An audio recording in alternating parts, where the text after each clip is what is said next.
ਇੱਕ ਸੀ slow ਤੇ ਕਰ ਦਿਓ ਉਹਦੇ ਚੋਂ ਇੱਕ ਬਟਨ ਬਲੈਕ ਬਟਨ ਨੂੰ ਨੀਚੇ ਬੰਦ ਕਰ ਦਿਓ ਸਾਈਡ ਵਾਲਾ ਹਾਂ this one that's all that's all okay so three states of matter which we will discuss were what जल्दी explain करो थोड़े चार्ज हो गए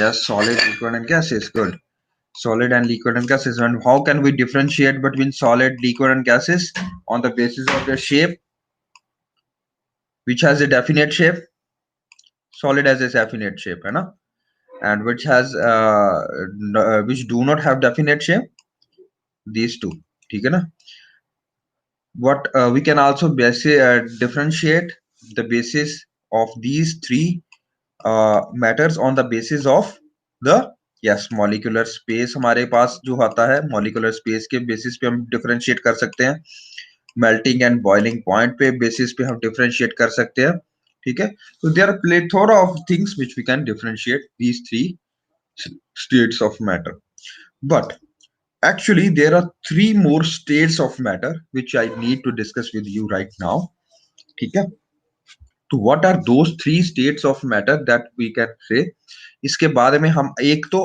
ऑलरेडी पढ़ के आ चुके हैं plasma you know where we have done plasma it's not the that thing that is present in your blood समझ लो ठीक है ना ये प्लाज्मा आपके वो ब्लड वाला प्लाज्मा नहीं है यस वेरी गुड शिवम सेठी तो शिवम सेठी जी और हरसिमरन जी बिल्कुल ठीक हैं बिल्कुल सही उत्तर है उनका plasma is basically your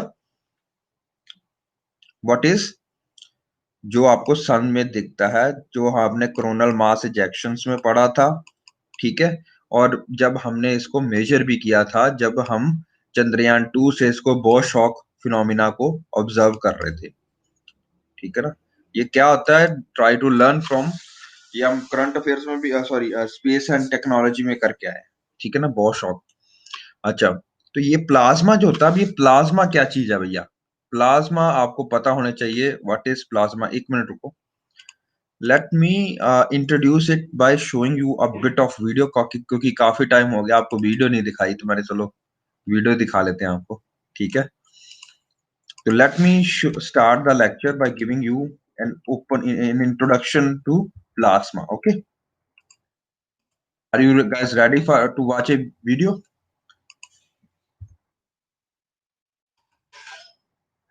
ready चलो ऑन कर लो फिर सारे ठीक है I am starting the video right now okay आवाज बढ़ा लेना भैया ठीक है जिसकी कम हुई है चलिए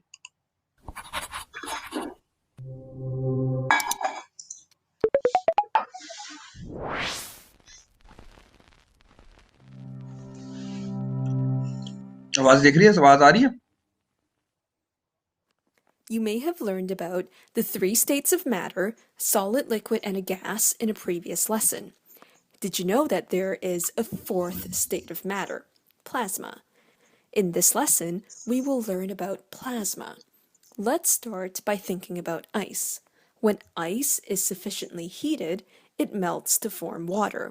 It has therefore undergone a change of state, from a solid to a liquid.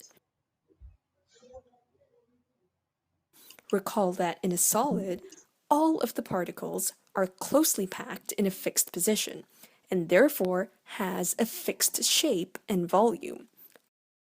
The particles in a liquid are still touching one another and are able to move around each other. Therefore, a liquid still has a fixed volume, but it takes the shape of their container. What is the change of state that occurs when water is heated to 100 degrees Celsius? Pause, think, and continue when ready. The answer is water evaporates from a liquid to a gas, in our case, water vapor. The particles in a gas are further away from one another and take the shape and volume of their container. For certain substances, if we continue to apply heat to their gaseous form, another change of state could occur. These substances can go from a gas to a state of matter called plasma. For this change of state to occur, very strong heat must be applied. When heat is sufficiently strong, the electrons are stripped from their respective atoms, creating free electrons and positive ions. Although there are both negative and positive particles, plasma is neutral overall, as there are equal amounts of oppositely charged particles. Since free electrons are present, substances in plasma form can conduct electricity. This is what separates a gas from plasma. All gases cannot conduct electricity, but plasma can. Naturally occurring plasma include lightning and the northern lights. If we were to go far beyond planet Earth, stars also exist in plasma form. In fact, stars are really just hot balls of plasma. Plasma can be found in fluorescent light bulbs and neon signs. When an electrical current is passed through the mercury vapor in fluorescent light bulbs, it heats up the gases sufficiently to strip the electrons and to create plasma. Plasma screen TVs are made possible due to this state of matter. A plasma screen is made of many thousands of tiny dots called pixels, which are made of 3 fluorescent light electrodes emitting the colors red, green, and blue. The combination of these colors can give any possible color, which is why we can see all colors on these screens. The higher the number of pixels, the higher the definition, and the images will appear sharper and more detailed.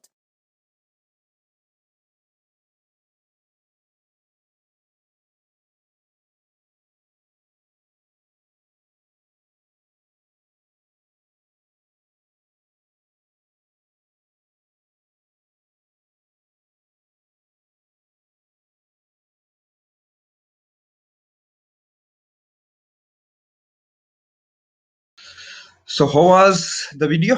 Did you understand something about plasma? Done? Very good, very good. Good, good, good.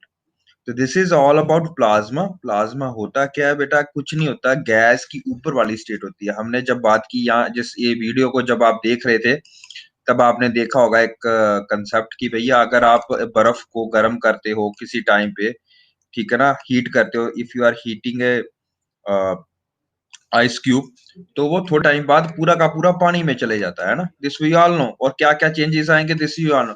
Intermolecular distance will increase, ठीक है, और वो ज्यादा fluid हो जाएगा. दिखा ही नहीं.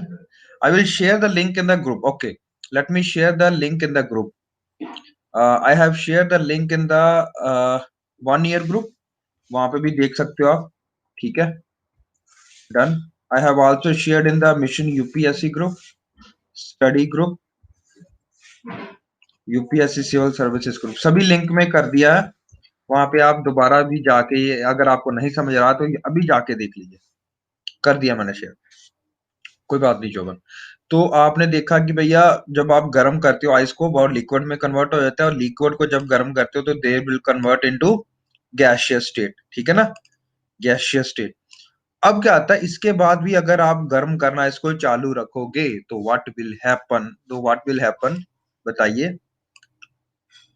That will for 1000 to 6000 degree Celsius इसको आप गर्म करते रहोगे, तो उससे क्या होगा, जितना सरफेस के सन के ऊपर टेम्परेचर है, that gas will convert into what? Plasma. What is plasma? Plasma is nothing.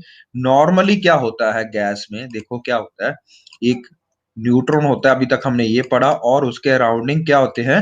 बताओ क्या होते हैं उसके अराउंड? इलेक्ट्रॉन्स घूम रहे होते हैं, है ना.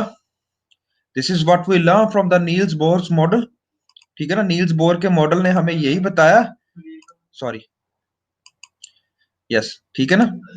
तो नील्स बोर का मॉडल क्या बोलता है हमारे पास कि ये इलेक्ट्रॉन्स है वो यहाँ पे इसके अराउंड घूम रहे हैं, ठीक है.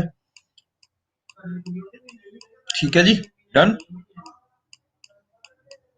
ओके, तो इस प्रकार वो घूम रहे हैं, ठीक है जी, अपना चक्कर काट रहे हैं, इलेक्ट्रॉन्स घूम रहे हैं, they are negatively charge particles, ये पॉजिटिवली चार्ज न्यूक्लियस होता है, और ये इस तरह से एक तरह से इनमें अंदर फोर्सेस ऑफ अट्रैक्शन होती है। देखो जैसे सन के और हमारे बीच, अर्थ के बीच क्या फोर्सेस ऑफ लॉ, कौन सा लॉ चलता है? ग्रेविटेशनल लॉ चलता है ना, तो हम इसको ग्रेविटेशनल फोर्स बोल सकते हैं। Done, gravitational force. ओके, ये सबको समझ है, हम पढ़ के आए थे, न्यूटन ने बताया था इसके बारे में, G M M over R square, है ना, M1 M2 over R square, ठीक है। उसी प्रकार सोचो, ये जो एक अणु के लेवल पे, एटम के लेवल पे फोर्सेस ऑफ अट्रैक्शन होते हैं, इनको हम क्या बोलते हैं बताइए?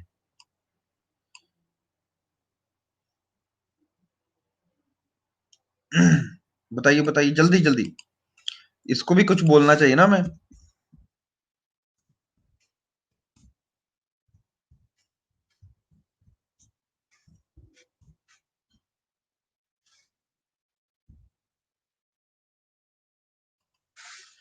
क्या बोलते हैं इसको?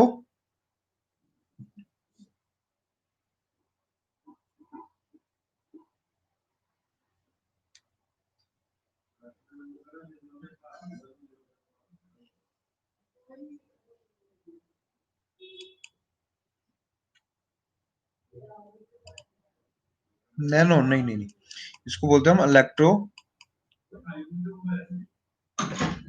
Magnetic,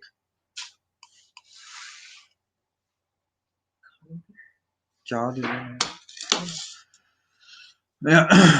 that is electromagnetic forces of attraction, ठीक है। Electromagnetic force, yes, EMF forces. Electromagnetic ये होता है क्योंकि सिर्फ हम, ये घूमता नहीं है, ये स्पिन भी करता है, ये इलेक्ट्रॉन्स होते हैं ना, ये स्पिन भी करते हैं, इसके कारण इलेक्ट्रोमैग्नेटिक फोर्सेस ऑफ अट्रैक्शन बनती है।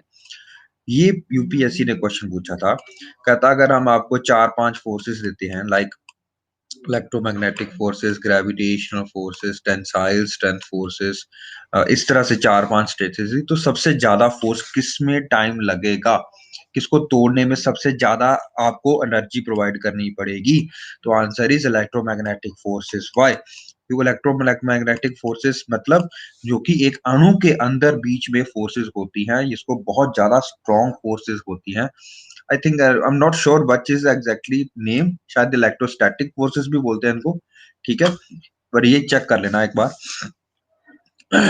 तो ये जो फोर्सेस होती हैं, जो कि पॉजिटिवली चार्ज्ड आयन, जो पॉजिटिवली चार्ज न्यूक्लियस है और इलेक्ट्रॉन के बीच में होती है, इनको हम बोलते हैं इलेक्ट्रोमैग्नेटिक फोर्सेस या इलेक्ट्रोस्टैटिक फोर्सेस।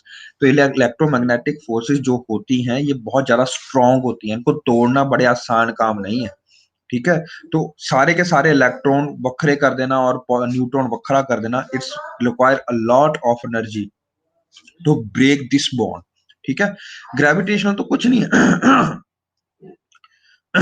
जैसे जैसे आप सन से दूर जाए जाओगे, gravitational force will go on decreasing, that is as simple as that, ठीक है।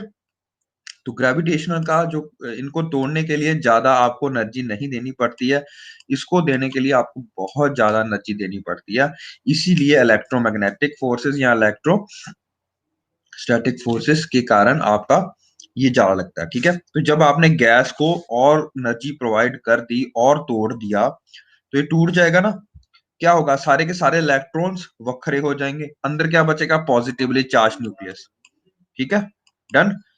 ये तो समय लग गया ना, कि ये मैंने आपको बताया था, Na पॉजिटिव जब एक इलेक्ट्रॉन लूज कर देता है तो क्या बन जाता है, Na पॉजिटिव, है ना, Na पॉजिटिव जब एक इलेक्ट्रॉन लूज कर देता है तो क्या हो जाता है, Na positive, this you all no, है ना।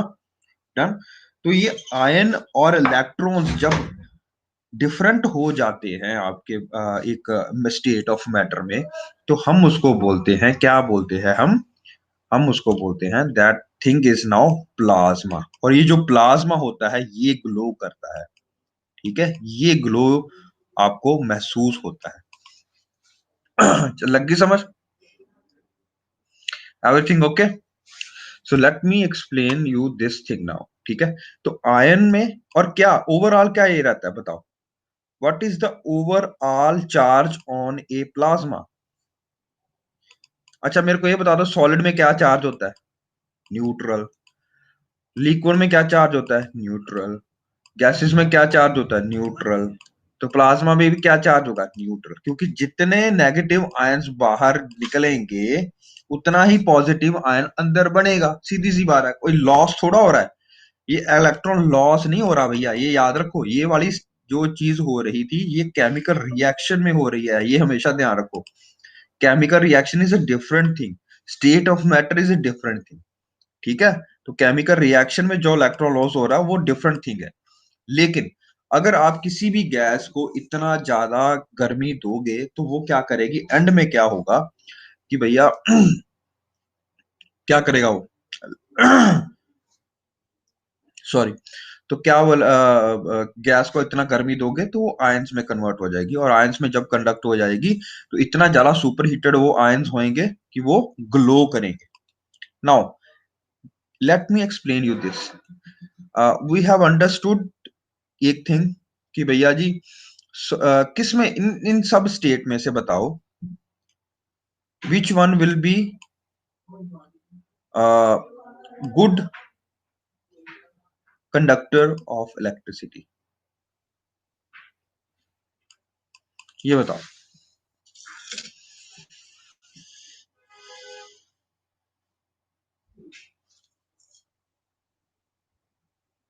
Why not solids? बताओ।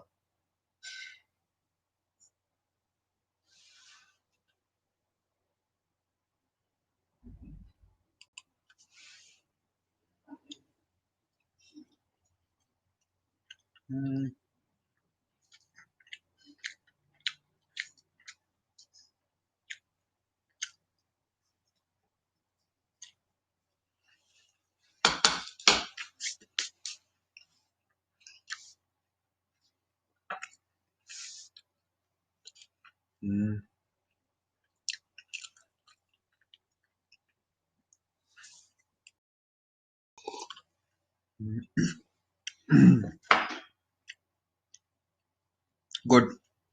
देखो भैया, जो लोग बोल रहे हैं कि सिर्फ लिक्विड और प्लाज्मा कंडक्ट करा रहा है, उनको क्या ये नहीं पता कि सारे के सारे तारे किसकी बनी है?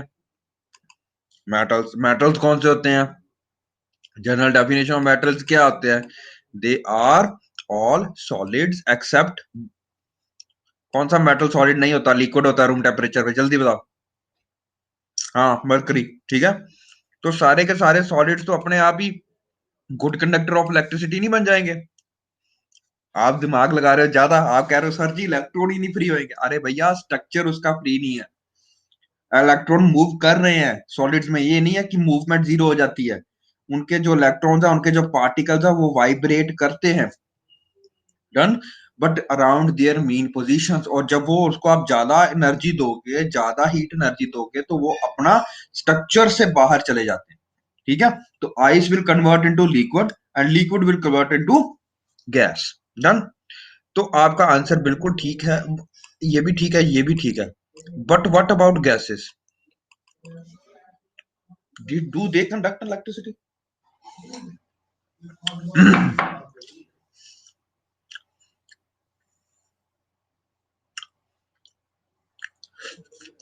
Why not?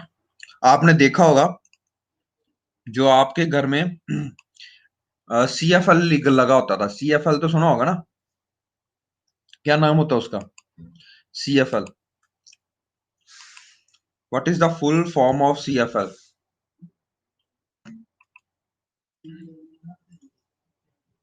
फ्लोरोसेंट लाइट जो लगी होती थी, कॉम्पैक्ट फ्लोरोसेंट लैंप, है ना? C F L. गुड। तो जो सी एफ एल लगा था उसमें अंदर एक गैस नहीं होती थी? अंदर गैस होती थी, और गैस को अगर आप भड़काओगे, गैस को अगर आप इलेक्ट्रिसिटी पास कराओगे, तभी तो इसके अंदर इलेक्ट्रिसिटी पास कराते थे, तो और ग्लो करती थी वो।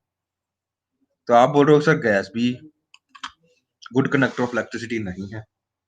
ये कैसा?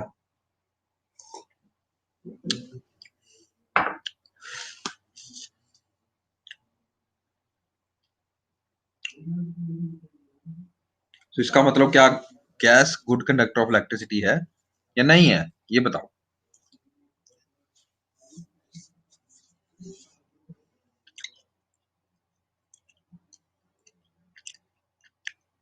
नहीं है। कर दो। CFL में आपको कंफ्यूज करना बड़ा आसान है। Yes, no no no, actually what happens is इसमें प्लाज्मा होता है भैया। यस, प्लाज्मा सुपर हीटेड होता है और वो जाके गर्म करके आपका इलेक्ट्रिसिटी कंडक्ट करता है। जो आजकल आपकी जो एलईडी डायोड्स होते हैं, टीवी में भी होता है, प्लाज्मा टीवी, आज हम बात करेंगे। Very good Harshimran. तो let us start now this portion of the fourth state of matter. तो जो फोर्थ स्टेट ऑफ मैटर है plasma, it is not a common state. आपको यहाँ पे देखने को नहीं मिलता इतना कॉमनली अर्थ पे, but actually plasma is the most abundant state of matter. अगर आपको बोलो कि पूरे यूनिवर्स में सबसे ज्यादा अबंडेंट कौन सा मैटर है यूनिवर्स में, तो that is plasma. Why? Because सारे के सारा सन, जितने भी हमारे पास स्टार्स हैं, और there are billions and billions of stars, उसमें सारे में क्या चल रहा है? प्लाज्मा ही तो है। ठीक है, बहुत सारा हाइड्रोजन जो गैस की फॉर्म में है वो इकट्ठा होके एक दूसरे के साथ मिलके क्या बना रहा है? हीलियम, जिसको आप न्यूक्लियर फ्यूजन रिएक्शंस बोलते हो। याद है, हमने पढ़ा था इसके बारे में, न्यूक्लियर फ्यूजन रिएक्शंस।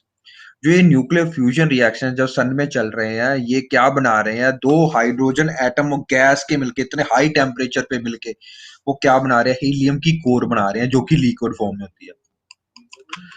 प्लाज्मा की फॉर्म में होती है, सॉरी नॉट लिक्विड, प्लाज्मा की फॉर्म में होती है। Are you getting this point? Okay, understood this concept?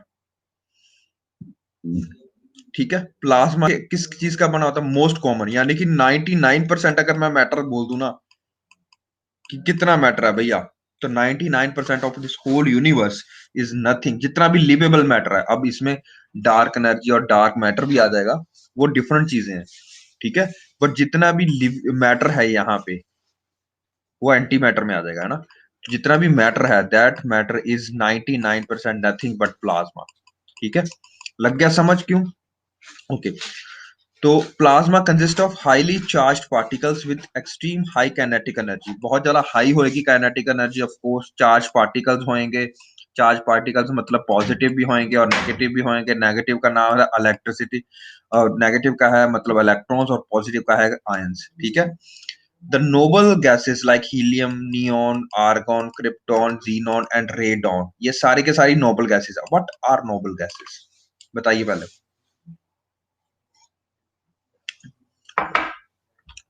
Noble gases क्या होती हैं? स्टेबल होती हैं। Why are they stable?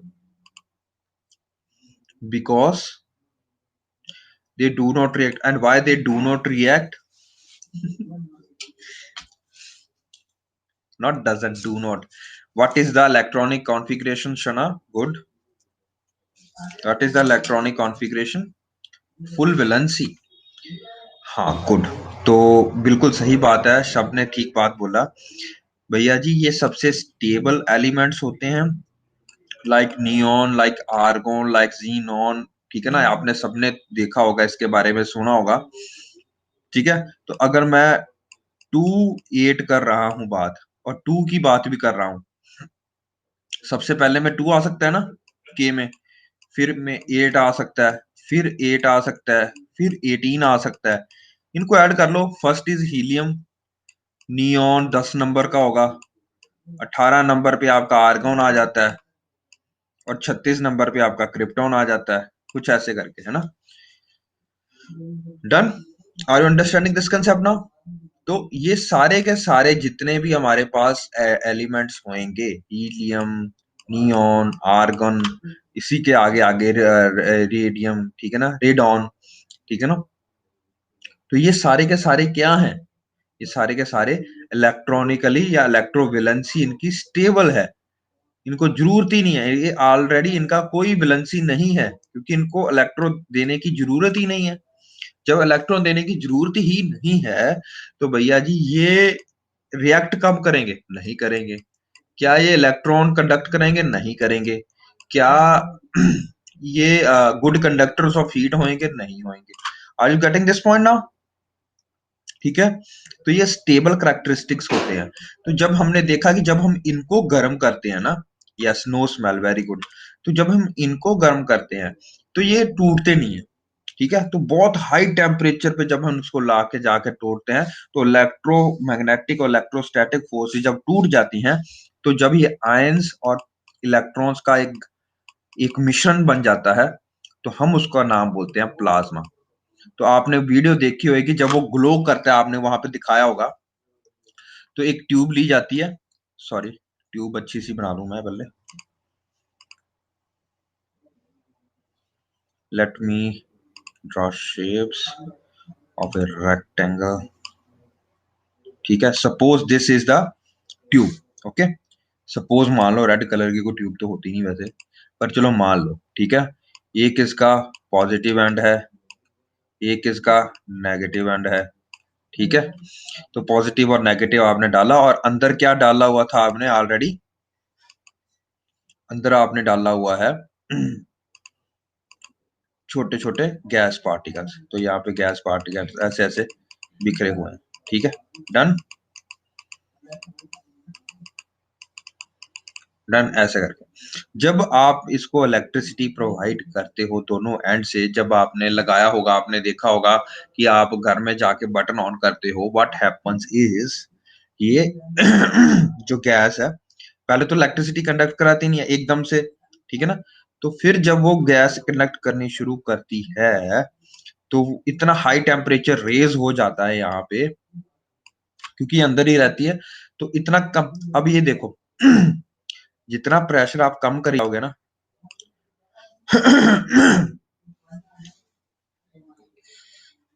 अब मेरे को बताओ, what will happen if you reduce the pressure या वैक्यूम क्रिएट कर देते हो, तो उसका टेम्परेचर पे क्या इफेक्ट पड़ता है? क्या उतनी एनर्जी अब मेरे को लगानी पड़ेगी?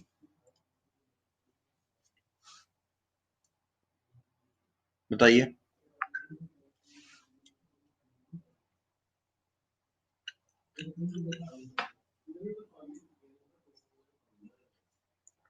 हम्म, लग गई समझ। टेम्परेचर जल्दी इंक्रीज हो जाएगा, इसीलिए जो अंदर उनकी जो पाइपें होती है उनमें वैक्यूम होता है। आपने देखा होगा CFL, या आपने LED भी लगा के देखा होगा, तो उनकी पाइपों में क्या होता है, ये चीज होती है, ठीक है। डन। तो आप जब इतना टेम्परेचर लगाते हो, इलेक्ट्रिसिटी पास कराते हो, तो वो क्या करती हैं, आयन प्लाज्मा में कन्वर्ट हो जाता है। क्या मतलब लाइव नहीं है बेटा, चल नहीं रहा हो? यार बड़ा अच्छे से तो चल रहा है यार, क्या बात कर रहे हो। Late me share in this in the group, दोबारा से करने दो, लेट मी। और चल तो रहा है मेरे हिसाब से।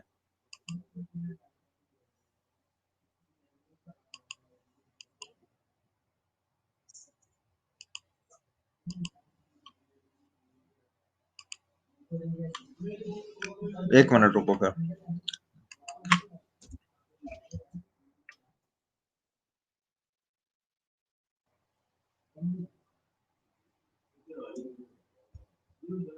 अब देखना जरा चला के हैं, ठीक है। देखना एक बार चला के, चल पड़ेगा, अब मेरे हिसाब से चल पड़ना चाहिए।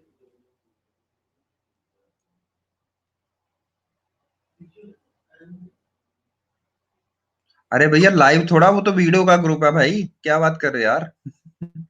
ऐसा मत बोलो, कोई बात नहीं टिप का। तो जो प्लाज्मा होता है वो, अगर आप इलेक्ट्रिसिटी करते हो और वैक्यूम में उसको हीट करते हो, तो वो प्लाज्मा ग्लो करता है। और इसी कारणवश जो आपके आज घर में जो बल्ब चल रहा है, वो ग्लो करता है। डन, लग गए समझ? ओके।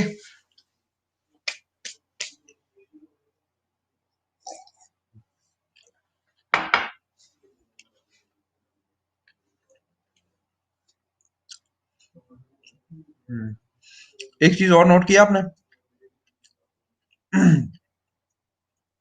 कभी भी देखना, जब आप लाइट बंद करोगे ना, जब भी आपके घर में जो भी, ये देखो ये वाली लाइट्स लगी होंगी, ऐसा दिख रहा है, ये वाली लाइट्स, नॉर्मल एलईडी जो मैं लेके आता हूँ, एलईडी लाइट्स है ना, सिंपल लाइट्स जो हम लेके आते हैं आजकल, जो आप बल्ब लेके आते हो, एलईडी बल्ब लेके आते हो सारे के सारे, दे अगर आप लाइट बंद करते हो ना, दे विल नॉट, अगर आप देखते हो अंधेरा हो जाता है कमरे में पूरा, तो वो ग्लो करते रहते हैं, बहुत लाइट लाइट सा डिम डिम सा वो ग्लो करते रहते हैं, दे ग्लो आफ्टर सम टाइम, है ना।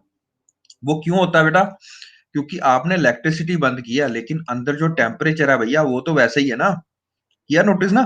तो वो जो है वो प्लाज्मा ही ग्लो कर रहा होता है, लेकिन क्योंकि उतना टेम्परेचर अब नहीं बन पा रहा, तो गैस दोबारा नॉर्मल टाइम पे आती रहती है, अपने पुराने स्टेट में गैस जो है, गैसियस स्टेट पे plasma is now getting converted into normal यार।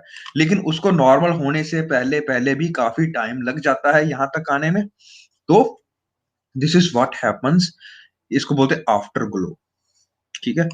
This is known as after glow. जब आप लाइट बंद कर देते हो तो वो व्हाइट व्हाइट सा डिम डिम सा चलता रहता है, आफ्टर ग्लो देता रहता है। This is again a classic example of plasma. तो now we have understood what is basic plasma. सारा का सारा जो स्टार्स होते हैं उसमें क्या होता है, हमारे को सुपर हीटेड प्लाज्मा होता है। डन डन डन, लग गई बात ये समझ? प्लाज्मा बेसिक समय लग गए। Positively charged ions, negatively charged electrons. अब ये पता चल गया क्यों इलेक्ट्रिसिटी ये कंडक्ट कराएगा, वाई? क्योंकि इलेक्ट्रिसिटी ये कंडक्ट इसीलिए कराता है क्योंकि इसमें फ्री इलेक्ट्रॉन्स होते हैं। ये देखो इलेक्ट्रॉन्स फ्री है ना, और इसी कारणवश गैस नहीं कंडक्टती। कंडक्ट क्यों? गैस में यही चीजें इसके अंदर होती हैं, इलेक्ट्रो एटम्स के अंदर बाधित होती हैं, ठीक है ना। तो gas is a poor conductor of electricity and heat as well, ठीक है। डन। इलेक्ट्रॉन्स फ्री होते हैं मूव में, तो प्लाज्मा में आप बड़े आराम से इसको मूव करवा सकते हो, ठीक है। Done done done, you understood this concept, it's an important concept. तो नियॉन के आपने देखे होंगे, साइंस भी आते हैं। आप रात में जब आप महानगरी में जा रहे होते हो कहीं, तो जो ग्लो साइंस लगे होते हैं हर जगह पे, वो नियॉन के साइंस होते हैं या आर्गन के साइंस होते हैं। वो ज्यादा अच्छे से ग्लो करते हैं, ज्यादा क्लैरिटी आती है उनमें, तो आपने देखा होगा। तो इसीलिए यहाँ पे क्यों ये वाली कैसे यूज करते हैं, समझ लग गया अब? और हमारा सन क्या यूज कर रहा है? हीलियम। हीलियम क्यों यूज कर रहा है? नोबल गैस है। नोबल गैस है तो भैया समझ रहे हो, ग्लो करती है। That is why the glow of the sun, that is why the glow of the sun you see on earth. Done done done, you understood this concept?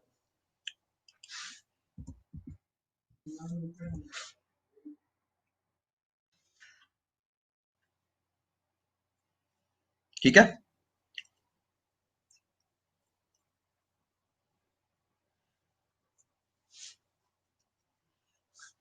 चलिए आगे चलते हैं फिर। We have understood the plasma concept. Now something related to your current affairs, okay? तो India and plasma, India के संदर्भ में क्या इंपॉर्टेंट है? ITER एक संस्था है, इंटरनेशनल थर्मो न्यूक्लियर जो है एक्सपेरिमेंटल रिसर्च, ठीक है ना। ये एक बहुत बड़ी संस्था है, इंटरनेशनल ऑर्गेनाइजेशन है ये, ठीक है। इनका बेसिकली काम क्या है? इंडिया ये करते हैं international thermonuclear experimental reactor, sorry reactor not research, reactor, ITER, ठीक है। इनका क्या काम है कि भैया जी एक स्टेबल न्यूक्लियर फ्यूजन रिएक्टर बनाना, रिएक्टर बनाना, ओके। वैसे तो ये मैं आपको समझा ही देता हूँ एक बार। हमने न्यूक्लियर फ्यूजन और फिशन की बात की थी, याद है? What is fission?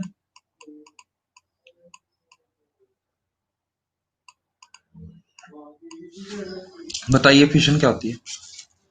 जब बहुत बड़े न्यूक्लियस को तोड़ा जाता है, यानी कि यूरेनियम 235 92 235 को जब तोड़ा जाएगा भैया, तो वो क्या बनाएगा, ठीक है ना। वो एक न्यूट्रॉन से जब आप तोड़ते हो सुई लगा के उसको, तो वो क्रिप्टॉन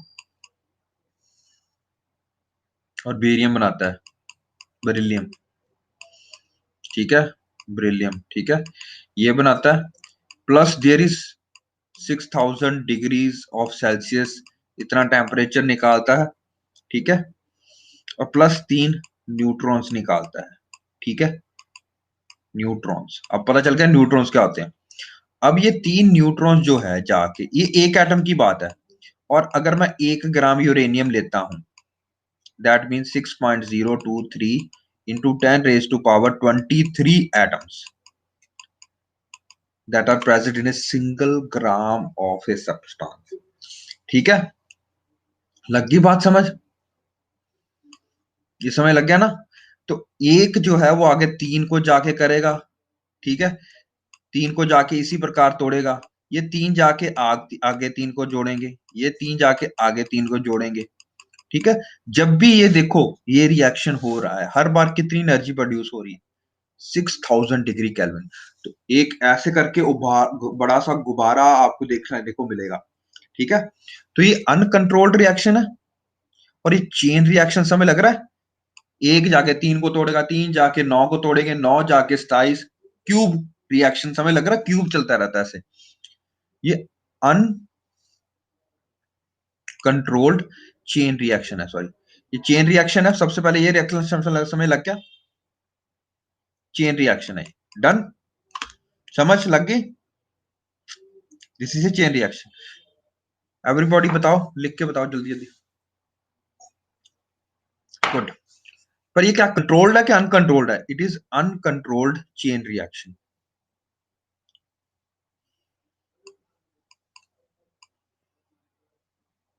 ये समय लग रहा है अनकंट्रोल, यानी कि ये कब तक चलता रहेगा, जब तक कि अगर 10 ग्राम बनाया होगा, 100 ग्राम बनाया होगा, उसके हिसाब से ये एम्पलीफाई होता रहेगा, कितने और जुड़ जाएंगे आपको पता है, डन। ये आपको फिगर कहां से मिली, आपको केमिकली पता होना चाहिए, केमिस्ट्री में आपको पता होना चाहिए कि देयर आर, हमने कैलकुलेट किया है कि अगर 1 ग्राम कोई भी सब्सटेंस का लेते हो तो उसमें approximately 6.023 into 10 raised to 23 atoms होते हैं, done. Are you understanding this concept now? चलो, अब 1 ग्राम में होते हैं उसको आगे मल्टीप्लाई करोगे जितना आपने फिशन मटेरियल रखा, इसको क्या को बोलते हैं हम, फिशन मटेरियल, ठीक है, डन डन डन। अब एक और चीज नोट करना ध्यान से, ये हो गया अनकंट्रोल्ड चेन। अगर मैं इसको कंट्रोल करना चाहूं तो कंट्रोल कैसे करूंगा, कंट्रोल चेन, कोई ऐसा सिस्टम बनाऊं जिसके कारण ये 3 के कारण सिर्फ एक ही आगे जा पाए, ये 3 में से भी सिर्फ एक ही आगे जा पाए, और ये 3 में से भी सिर्फ एक ही आगे जा पाए, समझ रहे हो? यस, वेरी गुड मुस्कान। तो मुस्कान ने बिल्कुल सही दुरुस्त उत्तर किया, बोरोन रोड्स डालते हैं हम। बोरोन रोड्स जो होते हैं ये क्या होती हैं, ये ये जो आपका न्यूट्रॉन है, सॉरी, इसको एब्जॉर्ब करने वाला मटेरियल होता है, ये उसको एब्जॉर्ब कर लेता है, खींच लेता है, absorbing material, done done done, लग गई समझ, ओके। तो ये मैंने आपको मोटा मोटा सा बताया था, इसकी वर्किंग क्या होती है, ये आप यूज करते हो, देखो, कंट्रोल्ड न्यूक्लियर फिशन रिएक्शन, ठीक है ना, ध्यान से देखो, controlled nuclear fission reaction is the basis of nuclear power plant, okay, जो एनर्जी आपको यहां से बनेगी। अनकंट्रोल्ड या अनकंट्रोल्ड चेन रिएक्शन या uncontrolled fission reactions are the basis of atomic bomb, जो हिरोशिमा और नागासाकी के ऊपर गिरा था, वो एटॉमिक बॉम्ब का बेसिस है अनकंट्रोल्ड चेन रिएक्शंस या uncontrolled fission reactions. Are you getting this point now? उसमें क्या होता था, 3 आगे जाके तोड़ेंगे, 3 उसके आगे आगे, 3 का स्केयर होता रहता था, सॉरी 3 का क्यूब, पहले 3, ठीक है, फिर 9, फिर 27, फिर 81, फिर 81 का cube. Are you getting this point? Done done done, लग गई समझ, ओके। तो अगर हम उसको कंट्रोल करते हैं, कंट्रोल कैसे करते हैं, बोरोन रोड्स डाल के, ठीक है, तो हम उसको अब्सॉर्ब कर सकते हैं और न्यूक्लियर पावर प्लांट को बना सकते हैं बेसिस, ठीक है। ये तो हो गया न्यूक्लियर फिशन रिएक्शंस, और कितना टेम्परेचर ये जनरेट करता है, 6000 डिग्री सेल्सियस। अरे भैया, जब इतना टेम्परेचर ये जनरेट करता है तो हम इसका फायदा उठा सकते हैं। किस प्रकार से? कुछ नहीं करना हमें। Late me show you again.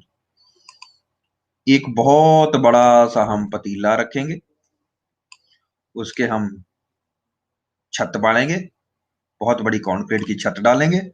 ठीक है, यहाँ पे हम थोड़ा सा रखेंगे यूरेनियम 235। ठीक है, उसके बीच में हम डाल देंगे रॉड्स। रॉड्स किसकी होंगी? Late me show rods with different colour.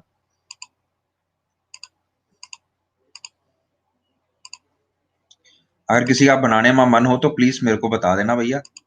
I should inform the Indian police या army.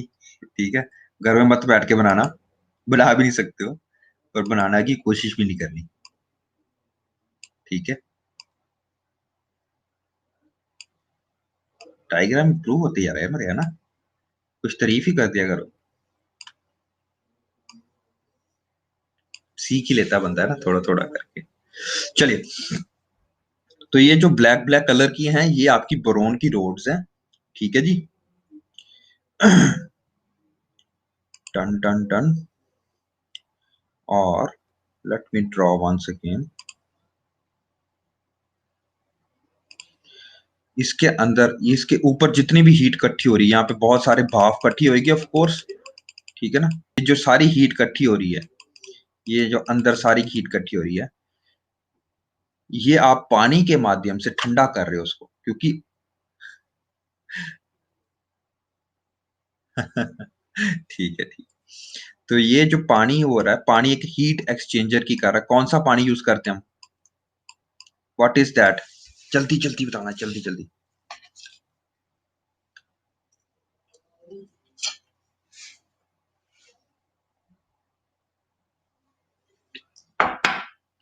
Good, very good Suman. This is also known as heavy water. का दूसरा नाम क्या है? जल्दी जल्दी जल्दी।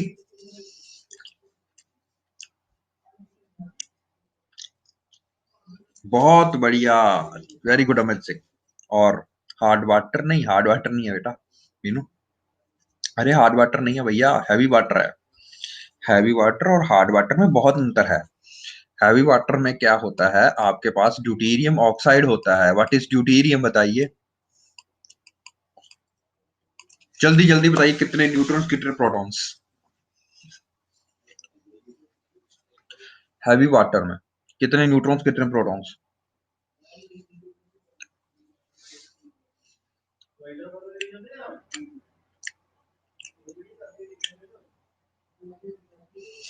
यार इतना टाइम? 2 न्यूट्रॉन्स होंगे? क्या बात कर रहे हो सुमन? H1 और 2 होता है भाई। बता लो अपने आप से, ठीक ठीक लगा लो।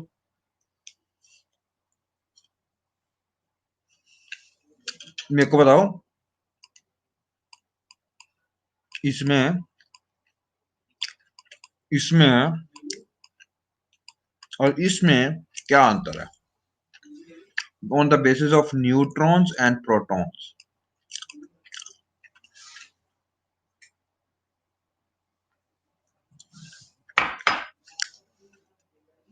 यानी कि हाइड्रोजन में एक न्यूट्रॉन और एक प्रोटॉन, यहाँ पे एक और दो, यहाँ पे एक और तीन। Very good. यस, गलत बोल रहे हो जी आप मीनू जी। कोमल जी बिल्कुल सही है। प्रोटॉन हमेशा एक होना ही चाहिए भैया, एक से नीचे प्रोटॉन कभी नहीं होता। Neutron can be zero and it is the only. मैंने एक एक्सेप्शन करवाई थी आपको कि हाइड्रोजन में कोई भी एक से एक माइनस करोगे जीरो ही आएगा। ठीक है ना? एटॉमिक मास जो होता है आपका, कौन बनाता है atomic mass? Neutron plus proton. ठीक है, तो अगर आप एक में इसको प्रोटॉन निकालने के लिए आपको ये वाले नंबर इस नंबर से माइनस करना पड़ता है, याद नहीं है? करवाया था ना, एक से एक माइनस करोगे जीरो नहीं आ जाएगा। तो यहाँ पे कितना आ जाएगा? न्यूट्रॉन एक। यहाँ पे कितना आ जाएगा? न्यूट्रॉन तीन, दो। ये नहीं चेंज होने वाला भैया, ये जो नीचे लिखा है वो नीचे लिखा ही रहेगा हमेशा। प्रोटॉन एक ही रहेगा नीचे, अगर एक लिखा है तो। क्या चेंज होता है? इसका क्या नाम है? What is this known as? Deuterium, tritium, है ना? ये ड्यूटीरियम और ट्रीटियम किसके क्या हैं? ये आइसोबार्स हैं,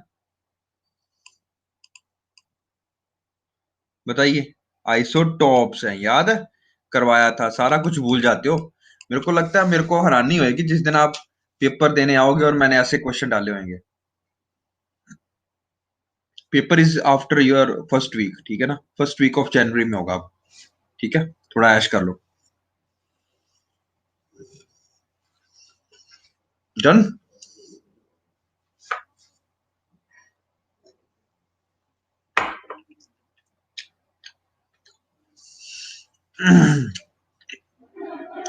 मैंने कहा कि ऐश करने दो बच्चों को भी। अच्छा डन। ये ड्यूटीरियम ऑक्साइड होता है, this is known as heavy water.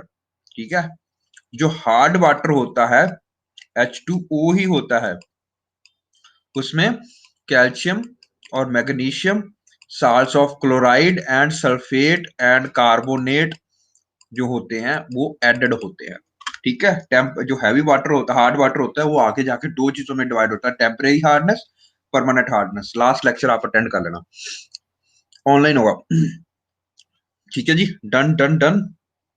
Okay, तो जो हैवी वाटर होता है वो यहाँ पे रखा जाता है, होता ही वाटर ही है, पर उसके जो हीट को अब्सॉर्ब करने की कैपेसिटी होती है वो बहुत ज्यादा हाई होती है। और जब मैंने आपको आइसोटॉप्स करवाए थे, याद है एक लाइन बोल रही थी, they have the same dash change properties and does not have dash properties. बताइए, फिजिकल और केमिकल, बताइए कौन सी प्रॉपर्टीज सेम होंगी, कौन सी प्रॉपर्टीज डिफरेंट होंगी, बताइए।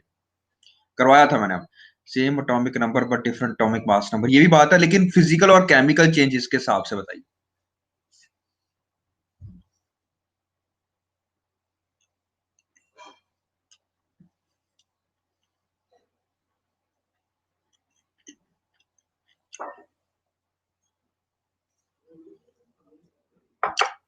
हम्म,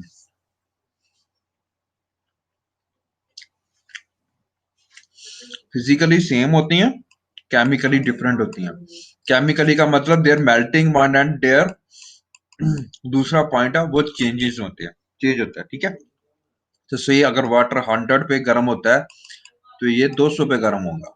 ठीक है ना, suppose. Okay, done. You understood this concept, why we use heavy water now as a matter of exchanging the heat. जितनी हीट यहाँ पे बनना आ रही है 6000 डिग्री, तो इसको ठंडे वाटर से या हैवी वाटर से ट्रांसफर किया जाता है।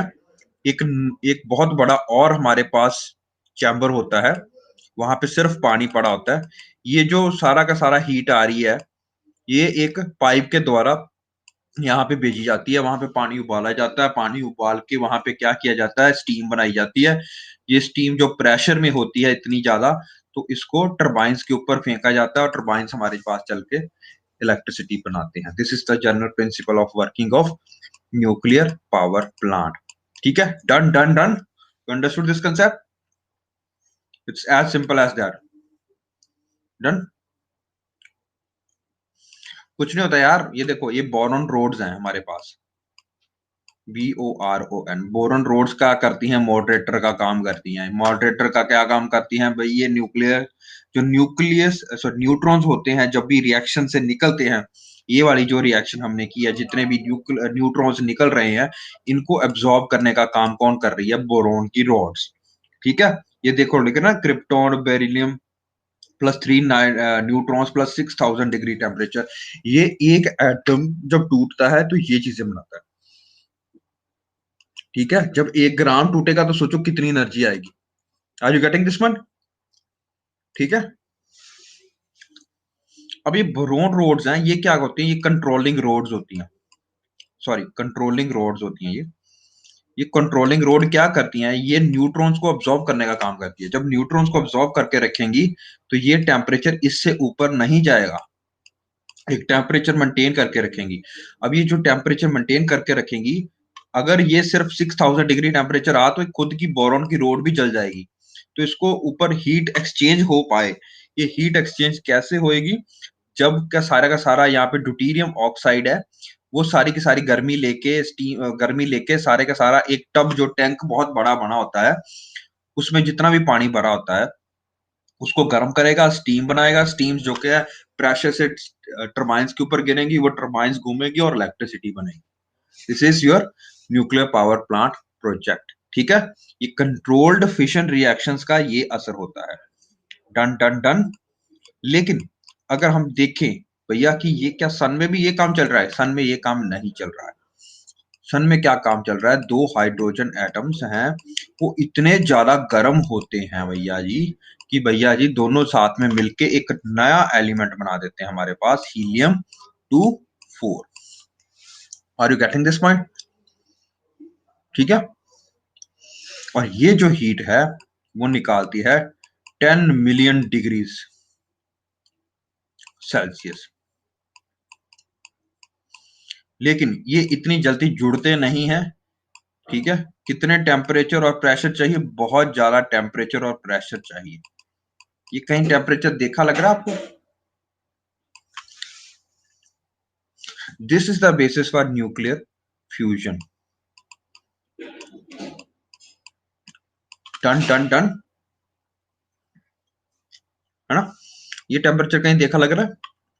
तो अगर मैं एक हाइड्रोजन बॉम्ब बनाता हूं, जिसको न्यूक्लियर फ्यूजन बॉम्ब भी बोला जाता है, अनकंट्रोल्ड न्यूक्लियर फ्यूजन बॉम्ब, तो क्या बनाने का तरीका है भैया? एक एटम बॉम्ब बनाओ पहले। ठीक है, उसमें कौन सा मटेरियल डालोगे? यूरेनियम 235। ठीक है, इसके ऊपर आप क्या डालोगे? सारे का सारा hydrogen in the form of A gas. ठीक है, हाइड्रोजन के ऊपर डाल दिया। जब ये फटेगा, ये वाला बम फटेगा, तो कितना टेम्परेचर अचीव होगा, कितना प्रेशर अचीव होगा? जितना कि आपको एक हाइड्रोजन दूसरे के साथ क्लब कर देगा। जब ये रिएक्शन स्टार्ट हो जाएगा तो nuclear fusion reaction will generate that much amount of heat कि भाई दो हाइड्रोजन एटम मिलके एक हीलियम एटम बना दें। टन टन टन। तो ये जब स्टार्ट हो जाएगा, इसको हम बोलते हैं न्यूक्लियर फ्यूजन बॉम्ब या हाइड्रोजन बॉम्ब। ठीक है, ये इसका बेसिस है। टन टन टन, लगा समझ कुछ? You understood this concept? ये क्वेश्चन एक बार पेपर में पूछा गया हुआ। टन टन टन। ठीक है, तो जो फ्यूजन एनर्जी है ये बहुत एफिशिएंट एनर्जी है। ठीक है, फ्यूजन और जो ITER है, ये एक न्यूक्लियर फ्यूजन रिएक्टर बनाने की फिराक में है, जो कि कंट्रोल्ड हो, हमारे कंट्रोल में रहे। सन को आप कंट्रोल नहीं ना कर सकते हो, लेकिन ऐसी एनर्जी बनाने की फिराक में है, जो कि एक ऐसा रिएक्टर बनाने की फिराक में है, जो कि international thermo nuclear experimental reactor बनाने की रिएक्टर बना रहे हैं। वो न्यूक्लियर फ्यूजन रिएक्टर है। जो न्यूक्लियर फ्यूजन रिएक्टर होगा is the process in which the sun and other stars produce energy by fusing light nucleus of hydrogen to helium. ठीक है, डन। ओके, तो कौन कौन से कंट्रीज इसमें? बहुत सारे कंट्रीज इसके पार्टनर है, या कि इंडिया भी है, यूरोपियन यूनियन भी है, जापान भी है, चाइना भी है, कोरिया भी है। ये सारे कंट्रीज इसके पार्टनर में आते हैं। Done done done.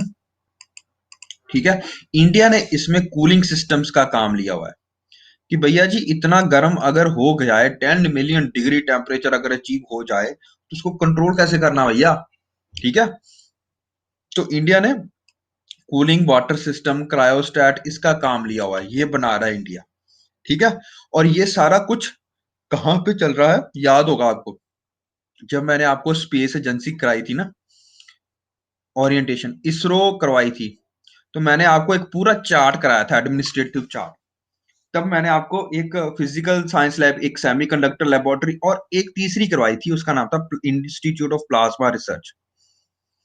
तो ये एक सेपरेट इंडियन गवर्नमेंट का R&D ऑर्गेनाइजेशन है, रिसर्च एंड डेवलपमेंट ऑर्गेनाइजेशन है, जो कि डिपार्टमेंट ऑफ एटॉमिक एनर्जी के अंडर आता है, स्पेस के अंडर नहीं आता है। डन। तो ये आपको थोड़ा थोड़ा पता होना चाहिए क्या चीज होती है।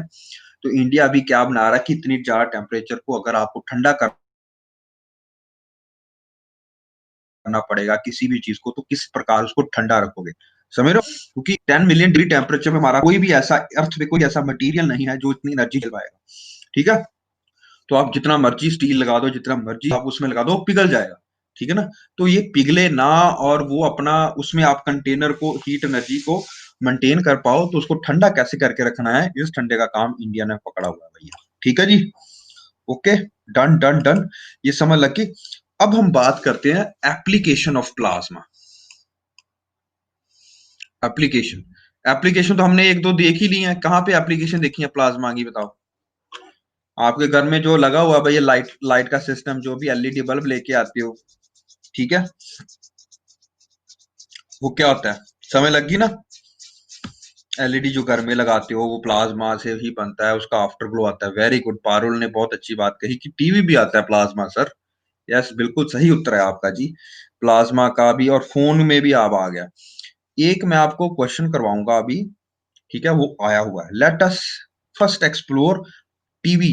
टीवी का क्या वर्किंग होती है भैया, टीवी कैसे वर्क करता है। तो एक मैंने जब आपको अभी वो वीडियो भी दिखाई, लेट अस एक जल्दी से उसको एक बार दोबारा देख लेते हैं, जहाँ पे वो बात करता है कि इसमें टीवी में क्या एप्लीकेशन है। and light ये आप bulbs ग्लो दिख रहा है, and neon प्लाज्मा और ये signs. वाला, Electrical ये current दिख रहा है, is ये दिखा, passed through the गास और mercury. Plasma. Are you seeing Naturally this? occurring plasma include lightning lightning में and भी आपको auroral प्लाज्मा दिखता है, lights. और ये If we were lights to देख रहे go होंगे आप। far beyond planet Earth, हाँ, stars ठीक है, also exist in plasma form. ये In प्लाज्मा फॉर्म में fact, होता stars are really just hot है। balls of sorry, plasma. Plasma can be found in fluorescent light bulbs and fluorescent neon light bulb जो signs. होते हैं हमारे पास। When an electrical current is passed through the mercury vapor in fluorescent light bulbs, it heats up the gases sufficiently to strip the electrons and to create plasma. Sorry, sorry. Plasma screen TVs are made possible due to this state of matter. A plasma screen is made of many. ये देख रहे हो आप, छोटे छोटे tiny dots.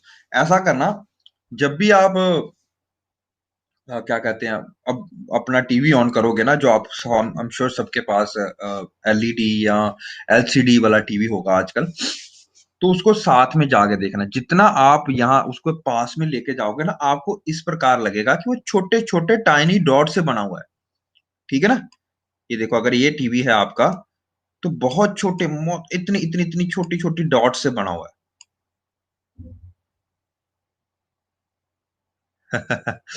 समझ लग रहा हो, ये जो छोटी छोटी डॉट्स हैं, ये क्या होती हैं, ये होती हैं पिक्सल, ठीक है। क्या होती हैं ये, ध्यान से दो, ध्यान दो इसको जरा, क्या होती हैं ये, बताओ मेरे को, क्या होती हैं, क्या बोलते हैं इसको, पिक्सल। क्या बोलते हैं हम इसको, पिक्सल।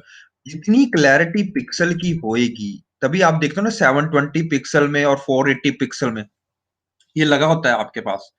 अगर आप फेसबुक पे या यूट्यूब पे कोई वीडियो देख रहे हो 420 पिक्सल पे या 480 पिक्सल पे, क्या अंतर आता है, कुछ पता है, कुछ इजी, कुछ फर्क आता है, बताइए जल्दी जल्दी जल्दी जल्दी, कोई फर्क आता है उसमें।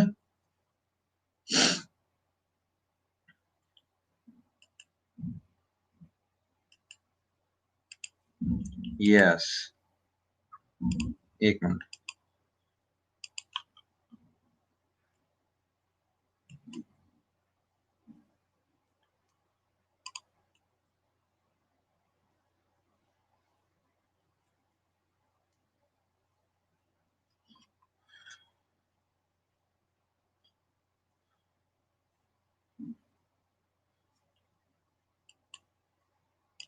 एक मिनट।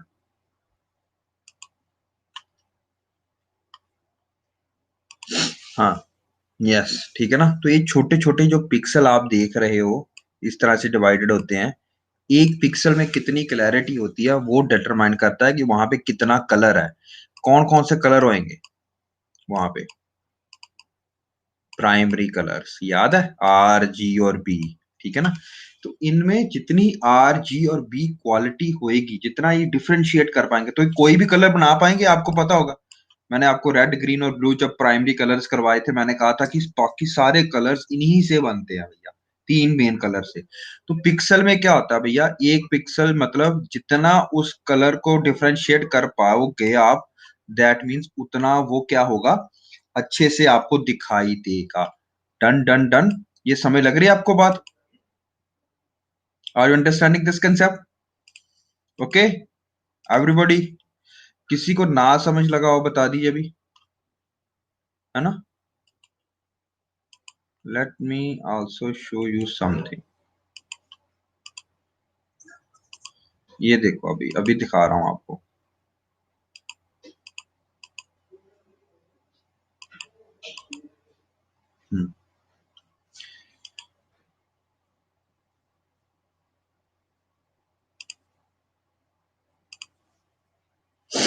एक मिनट रुको, मैं अभी आपको ना क्लियर करता हूँ ये सारी चीज। Are you guys seeing this video? Let me check, let me close it up.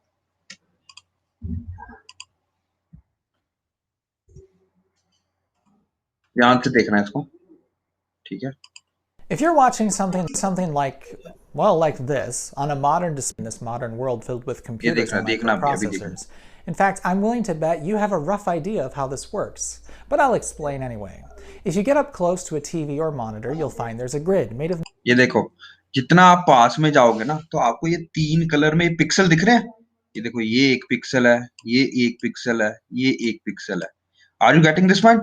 कौन से कलर है इसमें? ठीक है, रेड, ब्लू एंड ग्रीन, ठीक है जी, ठीक है ना, ये तीनों कलर है। तो 1 पिक्सल मतलब क्या होता है? जैसे आप कहते हो 480 पिक्सल बढ़िया है या 820 पिक्सल, 480 पिक्सल होता है ना, एक 540 पिक्सल भी होता है, एक 720 पिक्सल भी होता है, एक 10,080 पिक्सल भी होता है। Are you getting this point? कौन सा ज्यादा क्वालिटी होगा? एचडी वीडियो किसकी होगी? जितने ज्यादा पिक्सल्स होंगे ना, सीधी सी बात है, उतनी ज्यादा क्लैरिटी होएगी। पर स्क्वायर इंच अगर इतने पिक्सल हैं तो उतनी ज्यादा वीडियो की क्वालिटी होती है। डन? Understood concept this? ठीक है ना, यू अंडरस्टूड? तो ये आपको वीडियो भी समझ लग गई? तो वो क्या बता रहा है, let me. millions of little squares called pixels. From far enough away, these pixels blend into each other, and our eyes and brains build अब a ये देखो, coherent ये picture. थोड़ा ब्लेंड हो As गया we ना आपस में। create the image जब on आप the जितना screen, दूर each जाते pixel can जाओगे have some उतना instructions ज्यादा sent to it to pixels tell it how एक much light it quality should के emit. दिखते जाएंगे A आप। series of controller circuits लग work रही with समझ millions बेटा? of transistors to methodically ये give देखो, every one of these her squares a एक क्वालिटी specific brightness को आपको value, दिखाया, 60 जितना or दूर जाते 120 जाओगे times a उतनी second, एक sometimes पिक्चर more often बनती than रहेगी that. आपके The उसमें। instructions are further divided into 3 separate ठीक है ना? values for red, green, and okay, blue, which when done. combined together can create practically any color you can think of. कोई But भी have you ever colour बना wondered how सकते हैं। old school TV worked? ठीक है, done done done. This is how basically your TV works. ठीक है, plasma TV में क्या होगा, ये सबसे पहले आया था। ये डब्बे वाला टीवी देखा पहले? ये डब्बे वाला टीवी जिसको आप डब्बा टीवी बोल रहे थे, पुराना टीवी होता था जो, यस है ना। उसमें क्या होता था, एक आगे शीशा सा लगा होता था, मोटा शीशा लगा होता था, पीछे एक कैथोड रे, इसको बोलते थे कैथोड रे टीवी ट्यूब, ठीक है ना। तो कैथोड रे कुछ नहीं होता बेटा, इसमें क्या करते थे हम कि भैया ये इलेक्ट्रॉन गन थी, एक कैथोड रे से हम इलेक्ट्रॉन बेचते थे, ठीक है। ये इलेक्ट्रॉन बेचे गए, तो अगर मैं सीधा ये यहाँ पे स्क्रीन के ऊपर पड़ेंगे तो एक डॉट ही दिखेगी आपको। तो आप बोलोगे सर फोटो तो दिख नहीं रही। तो पहले जो पुराने टीवी आते थे उनकी फोटो यहां से ऐसे आती थी, कभी देखा था? बीच में से ऐसे आती थी वहां पे। हाँ, देखा होगा आपने। जो पुराने टीवी होते हैं ना वो हमेशा इस तरह से चलते थे, उनकी स्क्रीन इस तरह से खुलती थी, है ना, देखा था ना। तो यहां से स्क्रीन खुलती थी, एक लाइट डॉट आती थी, वो ऊपर सारा पर्दे पे चले जाती थी। तो उनको रेगुलेट करने के लिए हमारे पास एक कुछ नहीं होता, एक मैग्नेट्स लगे होते हैं इस प्रकार से, ठीक है। इसके बीच में ये जो लाइट जा रही है that is your RGB colour की लाइट, ठीक है। तो अगर आपको फोटो में गब्बर देखना है, या फोटो में आपको स्क्रीन में वो हेमा मालिनी जो नाच रही होती थी, ठीक है, जिसमें वो बोलता है धर्मेंद्र कि भैया इन कुत्तों के सामने मत नाचना, है ना, तो फिर वो नाच के दिखाती है अच्छे से, है ना, डिफरेंट डिफरेंट कलर के, है ना। तो वो कर कुछ नहीं रहे हैं, हर एक स्क्रीन पे जितना भी कलर चाहिए होता है वो भेज रहे हैं, पिक्चर्स बना रहे हैं। और आप सबको ये ज्ञात होगा कि भैया जी जब आप ये हमारे टाइम पे पता क्या होता था, कोका कोला के साथ में ना, जब हम कोका कोला पीते थे बड़ी वाली बोतल, तो उसमें साथ में एक फ्लैश कार्ड देते थे आपको। वो आप इस तरह से खींचोगे ना उनको इस तरह से, तो ऐसा लगता था कि क्रिकेट का लाइव चल रहा है भैया। हर एक में एक एक फ्रेम होता है, समझ रहे हो। तो अगर आप उसको इस तरह से खींचते थे, डायरी भी आती है आजकल जिसमें वो दिखाते हैं कि 2 दिल जुड़ गए हैं ऐसे करके, या टूट गए हैं ऐसे करके, देखा कभी वो करके। तो एक एक पेज के ऊपर एक एक फोटो बनाई जाती है, सिर्फ एक फ्रेम बनाया जाता है। तो वो अगर आप तेजी से करोगे उसको, तो अगर आप कोई भी वीडियो देखते हो ना, ठीक है ना, तो फ्रेम बाय फ्रेम आता है। जो आपका रिकॉर्ड करने का या रिकॉर्ड करने का भी काम होता है ना, जो आपके फोन में है या आपके कैमरे में है या बहुत बड़े कैमरास में होता है, वो काम रिकॉर्डर्स में होता है, वो फ्रेम बाय फ्रेम चीजें नोट करते हैं। यूजुअली 26 से 30 फ्रेम पर सेकंड की स्पीड होती है। अगर इसे ज्यादा करोगे तो आपको समझ नहीं लगेगा, ठीक है ना, तो आपकी ब्रेन इकट्ठा कर देगी। तो इतनी तेजी से एक सेकंड में 26 से 30 फ्रेम आ रहे हैं, आपको कंटिन्यूटी, जब ऐसा नहीं करता कि ऐसे हीरो भाग रहा है ऐसे धीरे धीरे धीरे करके, है ना, लड़की के पीछे या ट्रेन के पीछे, तो वो जो स्लोनेस आती है वो इसी के कारण आती है। एक एक फोटो खींची जाती है हर फ्रेम वाइज, 26 फ्रेम्स पर सेकंड, 30 फ्रेम्स पर सेकंड, 35 फ्रेम्स पर सेकंड, उतनी ज्यादा क्लैरिटी आएगी। समय लग रहा है? तो ये जो इलेक्ट्रॉन गन है या जो आरजीबी है अपने पास, ये सारी स्क्रीन पे यही काम कर रहा है। पर सेकंड ये इतने ज्यादा वो भेज रहा है, हर पिक्सल को एक बार वो भेज रहा है, उतनी ज्यादा क्लैरिटी आएगी। यही काम जब प्लाज्मा में हो रहा है तो हम उसको बोलते हैं प्लाज्मा टीवी, ठीक है। उसमें इतना सब कुछ नहीं होता, उसमें सिंपल स्क्रीन लगी होती है, प्लाज्मा टीवी होता है पीछे। ये देखो यहाँ पे गैस होती है, गैस को गर्म किया जाता है, ठंडा किया जाता है, समझ लो ना, गर्म करके उसको ग्लो कराया जाता है, और ग्लो करके जब वो लाइट फेंकती है स्क्रीन के ऊपर तो वो डिफरेंट पिक्सल्स एलिमिनेट होती है। Are you getting this point?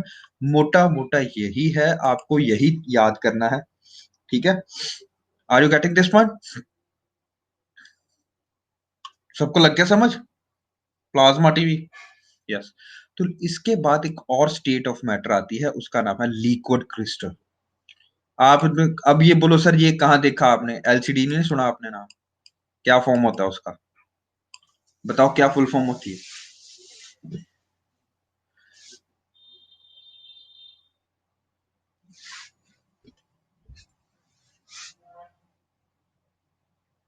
किसी को एलसीडी की फुल फॉर्म नहीं पता, सब यूज करते हो उसकी फुल फॉर्म नहीं पता। लिक्विड क्रिस्टल डिस्प्ले, ठीक है, डिस्प्ले को छोड़ दो। What is liquid crystal? It is a state of matter. What is plasma? It is a state of matter, ठीक है। लिक्विड क्रिस्टल का क्या काम होता है? It is a state of matter which has the properties between that of conventional liquids and that of solid crystals, ठीक है, done, समय लग गया? अच्छा बोलो सर ये क्या करवा रहे हो आप, इसका क्या फायदा है? आप मेरे को ये बता दो सिर्फ एक एग्जांपल में, what is, you know what is glass? क्या एक सॉलिड है, क्या एक लिक्विड है, क्या एक गैस है, बताओ किस में क्लासिफाई करोगे इसको? No, you are sorely mistaken guys. Yes, very good Suman, that is an amorphous solid। ये सॉलिड भी है, ये लिक्विड भी है, सॉरी, सॉलिड भी है लिक्विड भी है, दोनों तरह से एग्जिस्ट करता है। जब आप गरम गरम कांच को बाहर निकालते हो ना फर्नेस से, तो वो लिक्विड होता है, गैस लिक्विड होता है, हाँ जी। तो जब उसको ठंडा कर देते हो फिर वो सॉलिड बनता है, ठीक है। अब आप बोलो सर उसमें तो हम चाय भी डालते हैं, ये भी सारा कुछ डालते हैं, आप बोल रहे हो तो सॉलिड है। Solid in function, solid in function, but liquid in orientation. कहाँ पे? कई बार आपने देखा नहीं होगा, जो पुराने घर होते थे ना, पुराने घर, उनमें जो शीशे लगे होते थे, जो 300-400 साल पुराने होते हैं, अगर आप उनको देखोगे ना तो नीचे से वो ज्यादा चौड़े हो जाते हैं, ठीक है, ऊपर से पतले हो जाते हैं, जो टूटे नहीं है, तो नीचे से जो चौड़े हो जाते हैं। ये बोला जाता है कि ये एक बहुत स्लो काइंड का लिक्विड है, बहुत धीरे धीरे ये नीचे को चलता है, ठीक है।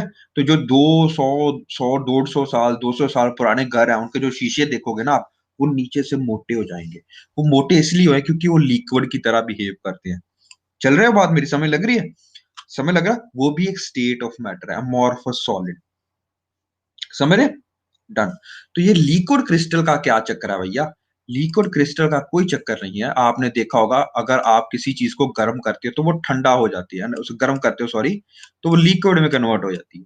अगर वो सीधी लिक्विड में सॉलिड चीज ना हो, कन्वर्ट सीधी चीज ना हो, तो क्या होगा भाई? वो पहले अगर उसमें मिलाते हो कुछ, या से आप गर्म करते हो सॉरी किसी भी अमॉर्फस सॉलिड को या अमॉर्फस ये लिक्विड क्रिस्टल को, तो पहले वो सीधा लिक्विड में कन्वर्ट नहीं होता। लेट मी शेयर, ये देखो, for instance a liquid crystal may flow like a liquid but its molecules may be oriented in a crystal like way।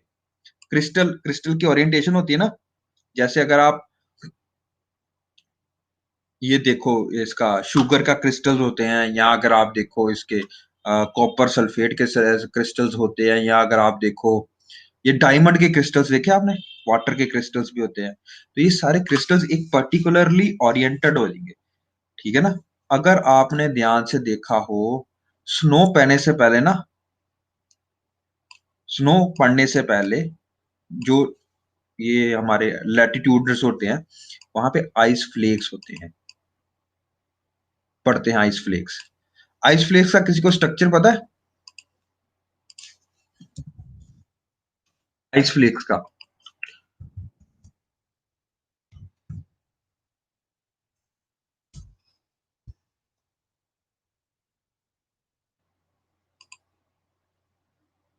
let me show you, let me show you. Are you seeing my screen now? You should be, है ना।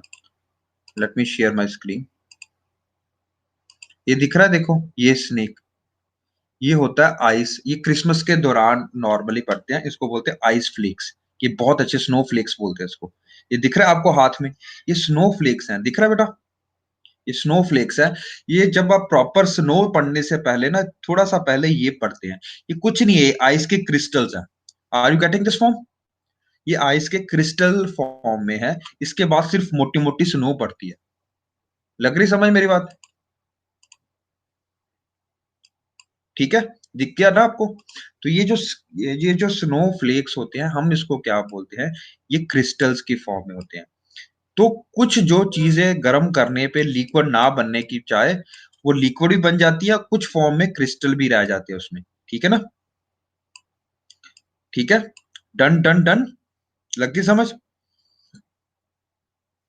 Okay, are you understanding this concept ना? What is liquid and what is crystal? Liquid and crystal, जब आप किसी भी ऐसे amorphous solid को या इस प्रकार के कोई पदार्थ को गर्म करोगे जहाँ वो सीधा लिक्विड में कन्वर्ट ना होके वो क्रिस्टल में कन्वर्ट हो जाता है, ठीक है। क्रिस्टल में और लिक्विड क्रिस्टल दोनों जगह पे रहता है, ठीक है। लिक्विड की तरह फ्लो भी करता है और क्रिस्टल की तरह जब भी जाता है एक स्ट्रक्चर फॉर्मेशन कर देता है, तो हम उसको बोलते हैं लिक्विड क्रिस्टल, ठीक है। ये भी एक स्टेट ऑफ मैटर है। ये आपको दिखेंगे कैसे, ये दिख रहा है आपको? ये दिखना एक बार, दिख रहा है आपको? एक इंडिविजुअली ये ऐसे लगेंगे आपको, ठीक है, ऊपर खापड़ से। लेकिन जब आप इसके अंदर इलेक्ट्रिसिटी डाल दोगे इलेक्ट्रिसिटी डाल दोगे तो ये देख लो, ये ऊपर खाबर देखेंगे तो ये देखो इस तरह से दिखेंगे माइक्रोस्कोप में।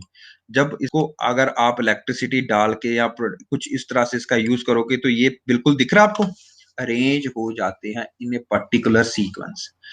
डन डन डन, लगा समझ? जब आप इसको हीट करोगे through passing of electromagnetic currents, तो ये अरेंज हो जाते हैं एक पर्टिकुलर सीक्वेंस में। समझ लग गया? Done done done. एप्लीकेशन कहाँ पे यूज करते हैं हम इसको, बताइए? जब आपको टेम्परेचर मेजर करना हो, टेम्परेचर वेरिएशन का, कलर का मेजर करना हो, तो क्रिस्टल, लिक्विड क्रिस्टल डिस्प्ले लगाते हैं आप। एक आपने एमआरआई का बारे में सुना होगा, एमआरआई में भी ये वाला चीज यूज करते हैं, लिक्विड क्रिस्टल्स यूज करते हैं हम, ठीक है, एमआरआई को चलाने के लिए भी, ठीक है, इतना याद रखो, ठीक है। लिपस्टिक हो गया, नेल पेंट रिमूवर हो गया, इन सब में आप लिक्विड क्रिस्टल्स यूज करते हो ताकि ग्लॉसीनेस जी नहीं आती, आप लिपस्टिक लगाते हो। आई am not very much a good authority in this, but आपने क्यों, लड़कों तो लगाते ही नहीं, लड़कियों ने अगर लगाए हों तो उनको पता होगा ग्लॉसीनेस ही आती है, वो ग्लॉसीनेस, वो शाइनीनेस। और अब नॉन स्टिकी भी आने लग पड़ी, आपको पता है, जो स्टिक नहीं आती, जो स्टिक नहीं करती, ठीक है ना, तो वो भी, उसमें भी लिक्विड क्रिस्टल्स डाले जाते हैं, ठीक है। ठीक है, लग गया समझ? देखो मैं आपको कितनी कितनी काम की चीजें बताता हूँ, केमिस्ट्री इज एवरीवेयर, है ना। आपके कैलकुलेटर जो आते हैं उसमें एक ब्लैक कलर का लिखा होता है ना, ब्लैक कलर का होता है, वो भी लिक्विड क्रिस्टल होता है। जो ब्लैक कलर का लिखा होता आता है वो भी लिक्विड क्रिस्टल होता है। डन। सबसे बड़ी चीज, आप घर में आप में एलसीडी है ना, उसको पिंच करना है ऐसे स्क्रीन को, ऐसा नहीं कि उंगली दूसरी तरफ कर देनी है, आराम से करना, थोड़ा अच्छा सा बर्ताव करना उसके साथ, तो वो आप देखोगे तो वो चेंज होता है, ठीक है ना। वो ऐसा लगता है कि वहां पे कोई ऐसा, अगर उसको हाथ लगाएंगे ना तो वो पानी की तरह लगता है, थोड़ा सा दिखोगे कभी, है ना, जेल की तरह लगता है। तो वो क्या होता है, लिक्विड और क्रिस्टल। टन टन टन, लैपटॉप की स्क्रीन भी बस बिल्कुल समझ, आप लग गई ना समझ। ओके। तो सबसे ज्यादा इसका यूज कहाँ होता है बताओ, एल सी और डी में, ठीक है ना। सारी सारी कंप्यूटर की स्क्रीनें होती है, ये सारा यूज करती है। व्हाट इज द बेसिक, क्यों हम एलसीडी में इसका यूज करते हैं। एक पहला पहला तो ये, जो आपने टीवी देखा था ना इतना बड़ा, ये वाला टीवी, अब इसका साइज ये कम करके कितना कर देगा, इतना। तो घर के लिए अच्छा लगता है, कौन सा घर में आपको अच्छा लगेगा अगर आपके रूम में, आपके सोने वाले रूम में इतना बड़ा टीवी पड़ा है, आपको देख के डर लगेगा, है ना, डब्बा टीवी पड़ा है तो। हाँ समझ लग रहा है ना। तो ये डब्बा टीवी काफी स्पेस कम करता था, इस तो एस्थेटिकली अच्छा है आपके घर के लिए, है ना, डब्बा टीवी के लाभ से। तो एलसीडी टीवी इसलिए यूज करते हो। दूसरा, इसकी पिक्सल रेशियो और अच्छी होती है, मतलब क्वालिटी और अच्छी होएगी, ठीक है, पिक्सल्स और अच्छे दिखेंगे। और क्या फायदा हो सकता है बताइए।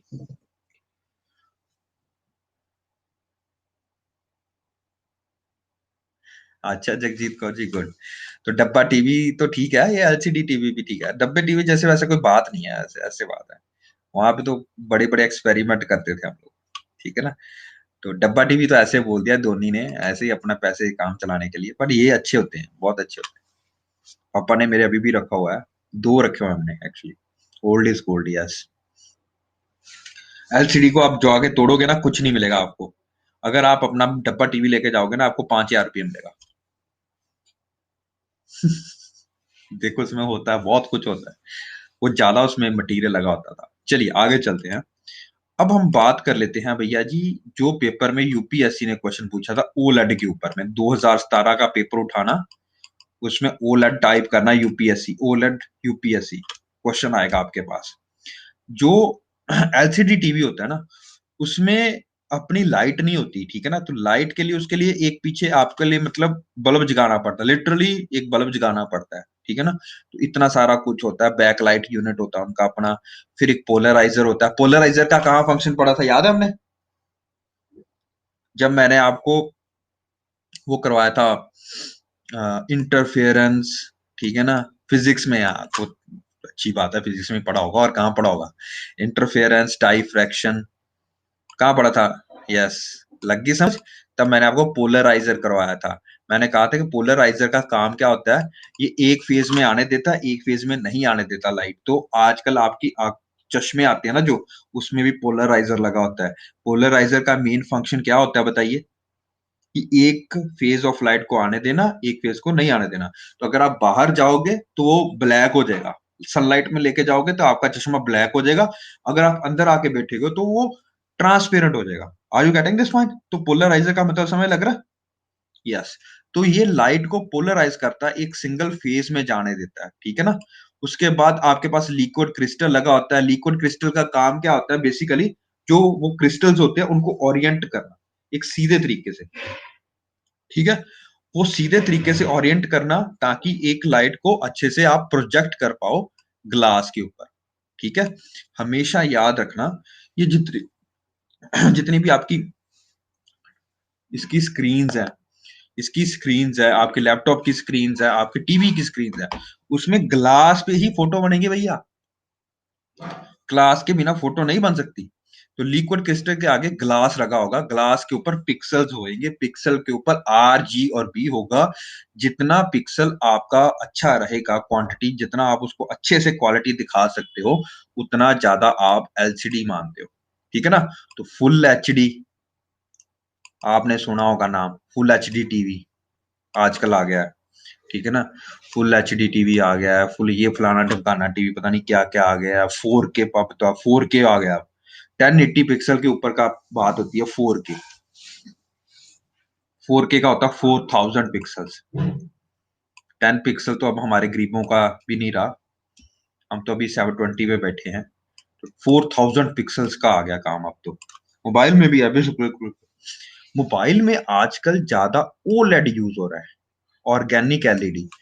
एलसीडी, एलईडी और ओलेड में डिफरेंस होता है भैया जी, ठीक है। Let me show that difference to you. और ये स्लाइड आपने घर में अपनी जहां पे आप पढ़ रहे हो वहां पे लेके लगा के फोटो स्टेट करके रख लो, ठीक है। प्लाज्मा, ठीक है, एलसीडी, एलईडी और ओलेड। टेक्नोलॉजी इस तरह से आगे प्रोग्रेस हो रही है, ठीक है। आजकल पहले 2015 में आपके फोन्स में आना शुरू हुआ ओलेड, ठीक है। तो जे आपने सैमसंग का जे कलर का देखा होगा, जो एज वाला होता था, देखा आपने ओलेड? देखा होगा सबने। फोन के बारे में तो ज्यादा पता होगा आपको। तो वो एज वाला देखा होगा, एज सीरीज का आया था सैमसंग का, जे सीरीज में, है ना। तो एज वाला आया था, ध्यान से देख लेना। उसमें आप सीधा तो दिखता ही था, तिरछा भी मतलब आप देखते थे, मतलब इस एंगल से भी आपको दिखता था, है ना, छोटा छोटा सा दिखता था ना। तो वो था ओलेड। क्लासिकल एडवांटेज होता है, इन सबको आप बेंड नहीं कर सकते हो, यानी कि आपकी फोटो जैसे आएगी ये स्क्रीन पे ही आएगी और चार कलर में आएगी, समझ रहे हो। इस तरह से रेक्टेंगुलर स्क्रीन आएगी, ये जैसे रेक्टेंगुलर स्क्रीन है, ठीक है ना। इस तरह से नहीं आप देख सकते। जब आप इसको बेंड कर पाओगे ना, बेंड कर पाओगे, तो वो जो बेंड करने वाला होगा वो ओलेड बेंड होगा, ना ये बेंड हो सकता है, ना ये बेंड हो सकता है, ना ये बेंड हो सकता है। Are you getting this point? It's very important point, ठीक है। समझ लगा कुछ, है ना। अब आपने देखा होगा आजकल सैमसंग ने फोल्डेबल निकाला हुआ है, फोल्ड कर हो जाता है जो, एक ऐसी टैब निकाली, एक फोन निकाला हुआ है जो फोल्ड हो जाता है, माइक्रोसॉफ्ट ने भी निकाल दिया। वो फोल्डेबल फोन्स है जो स्क्रीन भी फोल्ड हो जाती है अपने आप में और टूटती नहीं है, वो ओलेड की बनी होती है। ओलेड का मतलब था organic light emitted diode. Light emitted diode कहां देखा होगा आपने, बताइए। एलईडी तो बहुत ही बार सुना होगा आपने ना, एलईडी, एलईडी। टीवी के अलावा और कहां देखा एलईडी?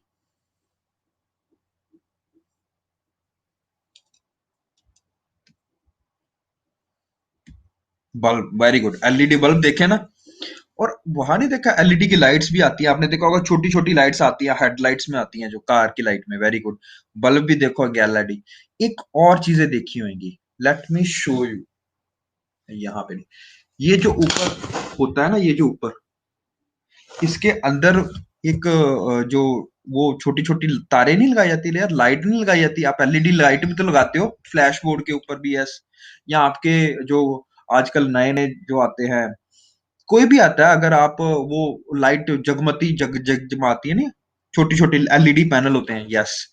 तो वो वहां पे भी देखा होगा, छोटा कुछ नहीं है उसमें, सिंपल सा छोटा सा एक इतना सा सर्किट सा लगा होता है, यस, दिवाली वाली लाइट्स पे भी। तो वो बहुत ज्यादा टाइम निकाल सकते हैं, क्रिसमस में लगाए जाते हैं, यस। तो वो एलईडी ही होता है, सेम काम होता है। जैसे इस फिगर में आप देख रहे थे ना, मैंने कहा था एक बैक लाइटिंग यूनिट होता है एलसीडी में, ठीक है ना। एलसीडी में एक बैक लाइट यूनिट होता है, ठीक है ना। तो बैक लाइट यूनिट का क्या मतलब होता है, आपको आपके पास एक लाइट का सोर्स होना चाहिए, एक बल्ब होना चाहिए, मैंने आपको बोला था, ठीक है ना। तो एक बल्ब होगा तो वो एलसीडी हो जाएगा, ठीक है ना।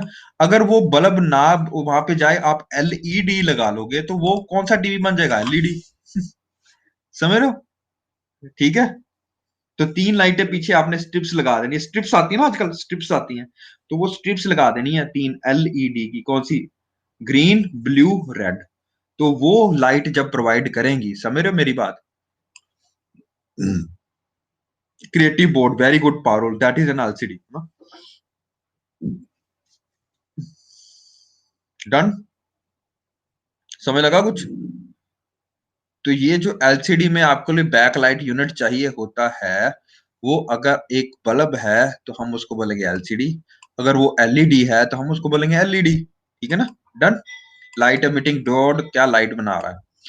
अगर ये दोनों चीजें नहीं है आपके पास, और अपने आप ही जो क्रिस्टल्स हैं उनके, वो अपने आप को ओरिएंट कर रहे हैं, अपने आप को, लाइट एमिटिंग डायोड अपने आप लाइट बना रहा है। सोचो, आपने देखा वो बायोल्यूमिनेसेंस का कभी चीजें, जुगनू देखा, जुगनू, वो लाइट अपनी खुद प्रोड्यूस करता है ना, जगमगाता है। तो कुछ उसी प्रकार का यूज करते हैं हम ऑर्गेनिक एलईडी में, ठीक है। कुछ उसी प्रकार का मटेरियल हम यूज करते हैं यहाँ पे। अब लाइट भी आपकी खुद आ गई, ऑर्गेनिकली आ गई, ठीक है ना। तो अब मेन फंक्शन जो होता है differentiate between organic LED and LED में क्या फर्क होता है, ठीक है।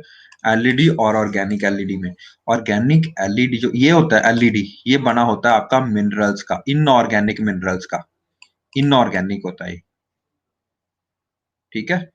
ये जो होता है ये ऑर्गेनिक, नाम ही देखो ऑर्गेनिक है, तो ये सारे क्रिस्टल्स जो बने होंगे ये ऑर्गेनिकली मेंटेन्ड होंगे। ये ज्यादा फ्यूल एफिशिएंट है, ये फ्यूल एफिशिएंट सॉरी, ये ज्यादा इलेक्ट्रिसिटी एफिशिएंट है, ये कम इलेक्ट्रिसिटी एफिशिएंट है। इससे कम है एलसीडी, उससे कम है प्लाज्मा, उससे कम है कैथोड रे। लग रहा है समझ। तो पहले इतने बड़े बड़े टीवी होते थे, बताओ, उसको कम कर दिया साइज में ताकि आप इलेक्ट्रिसिटी बचा पाओ भैया। एलईडी और कम यूज करता है, सबसे कम यूज करता है ओलेड। और अब ओलेड के भी आगे आ गया भैया, आपने स्क्रीन के आगे लिखा होगा एमोलेड,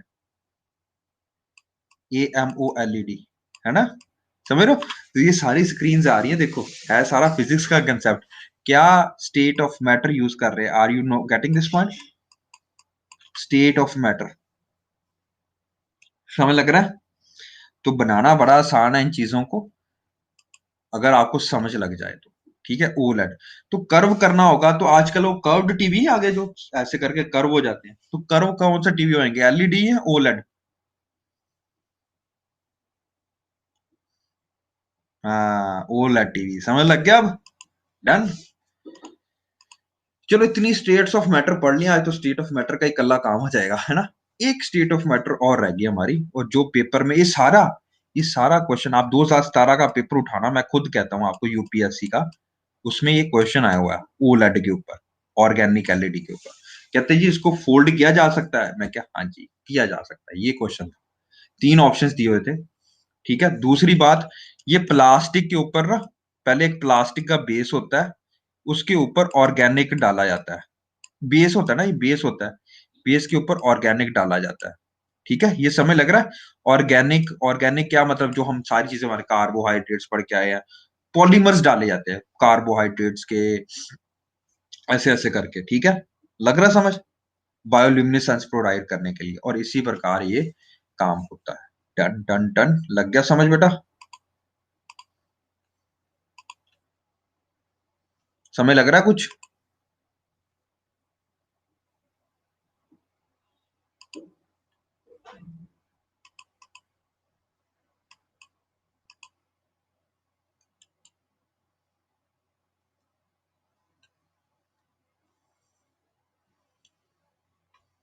बताइए, इट्स गुड। चलो ओलेड कर लिया, let's do one more thing, that is another kind of ये यूपीएससी ने बोला, ये देखो, solid, liquid, gas, plasma. Solid और लिक्विड के बीच हमने एक और चीज पढ़ ली, क्या पढ़ लिया बताइए आज, लिक्विड क्रिस्टल डिस्प्ले, ठीक है। सॉलिड और लिक्विड के बीच हमने एक और चीज पढ़ी है आज, ग्लास, जो कि अमॉर्फस सॉलिड है वैसे, ठीक है ना, but that behaves like a liquid, ठीक है। तो 2 स्टेट मैटर्स ये पढ़ लिए, ठीक है। इतना समय लग गया। तो एनर्जी किस में ज्यादा होगी, सॉलिड में या प्लाज्मा में, बताइए जल्दी जल्दी। प्लाज्मा में ज्यादा हीट एनर्जी। अच्छा, हमने बात की थी जब गैस को ठंडा करेंगे तो वो लिक्विड बनेगा, लिक्विड को ठंडा करेंगे वो सॉलिड बनेगा, ये भी हमने पढ़ा था ना। और एक हमने वहां पे एक और बात की थी कि जब एब्सोल्यूट जीरो टेम्परेचर हो जाएगा, what is the temperature on absolute zero, बताइए। ये करवाया था ना सुपर कंडक्टिविटी वाला कंसेप्ट मैंने। Yes very good शना। तो 273 डिग्री केल्विन, ठीक है, या -273.15 डिग्री सेल्सियस, ठीक है, या 469 डिग्री फ़ारेनहाइट, ये सारे टेम्परेचर एक ही चीज को बताते हैं, that is absolute zero. What is absolute zero, क्या होता है ये।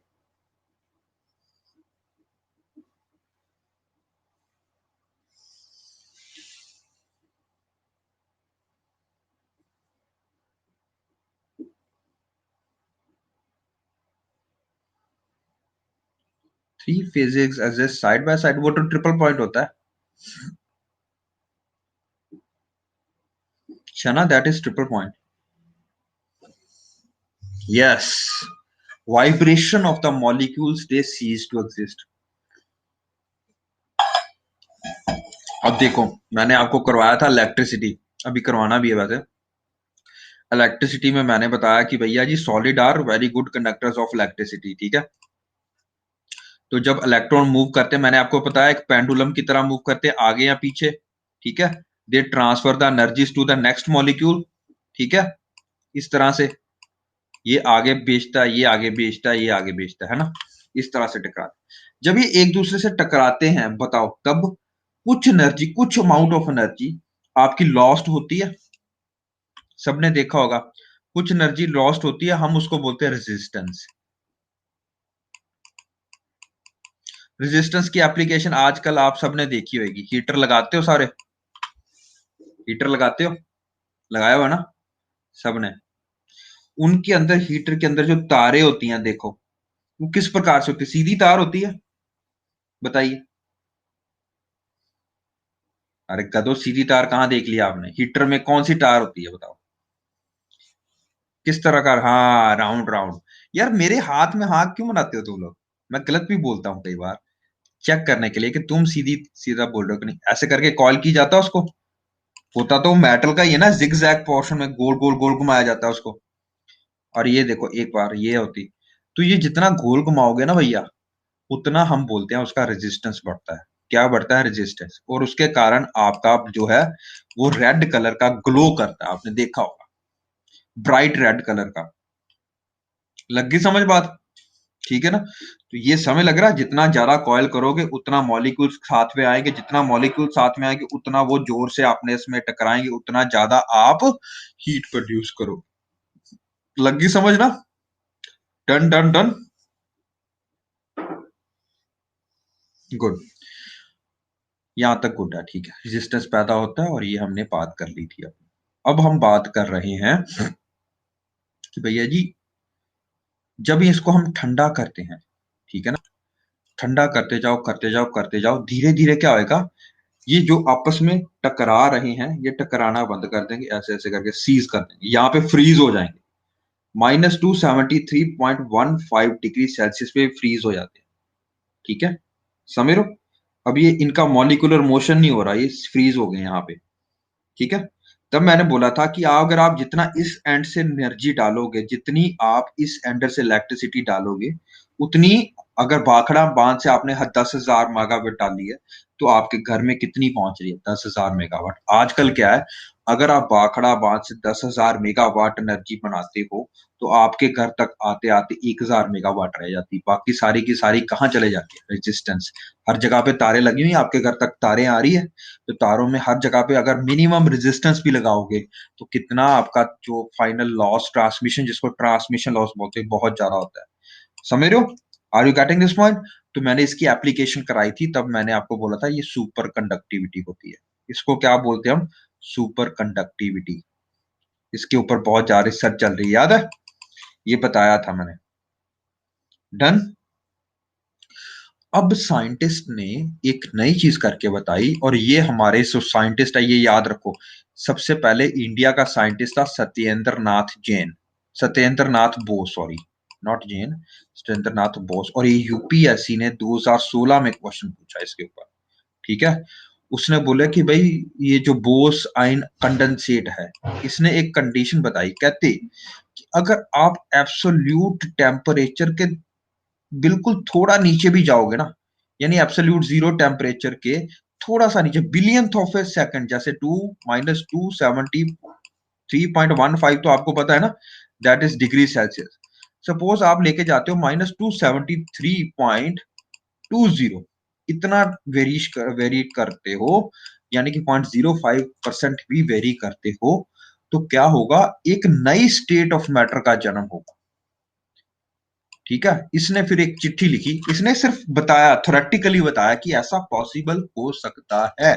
ठीक है, तो बोस ने सबसे पहले ये एक चिट्ठी लिख के बताया, किसको, एल्बर्ट आइंस्टाइन को. एल्बर्ट आइंस्टाइन ने जब ये सारा कुछ देखा, इसका सारा मैथ देखा, उसने कहा यार ये तो बिल्कुल सही बात है, बंदा तो ठीक बोल रहा है, तो उसने पब्लिश करा दिया इसका पेपर। उस टाइम बड़ा अच्छी बात होती थी किसी का पेपर पब्लिश कराना, और इस बंदे को फिर रिकॉग्निशन मिली 1995 में आई थिंक, जब साइंटिस्ट ने ये चीज प्रूव करके बताई कि भैया जी ऐसा कोई चीज पॉसिबल है, ठीक है, कि भाई आप मैटर को एब्सोल्यूट जीरो टेम्परेचर के भी नीचे लेके जा सकते हो, चाहे बिल्कुल थोड़ा सा लेके जाओ, ठीक है। तब इसको बोला गया बोस आइंस्टाइन कंडेंसेट, कंडेंसेट, ठीक है। कंडेंसेट, कंडेंसेट किसको बोलते हैं? ठंडे करने को बोलते हैं ना, ठंडा। तो किसने डिस्कवरी की थी इनकी? बोस और आइंस्टाइन ने। तो बोस आइंस्टाइन कंडेंसेट, लग गई समझ? ये एक स्टेट ऑफ मैटर है। Are you getting this point? बताइए, आज तो स्टेट ऑफ मैटर ही आपने, और ये पेपर में पूछा गया था, पता पेपर में क्या गया था? Boast Einstein condensate recently in news was discovered by was based on the principles given by which Indian scientist. तो उन्होंने दिया था सत्येंद्र नाथ बोस, जेसी बोस के बारे में बताया था, सुभाष चंद्र बोस के बारे में बताया था, एक और नाम दे दिया था, और बच्चों सारे सारे जितेंद्र जेसी बोस का ही टिक करके आए थे, ठीक है ना।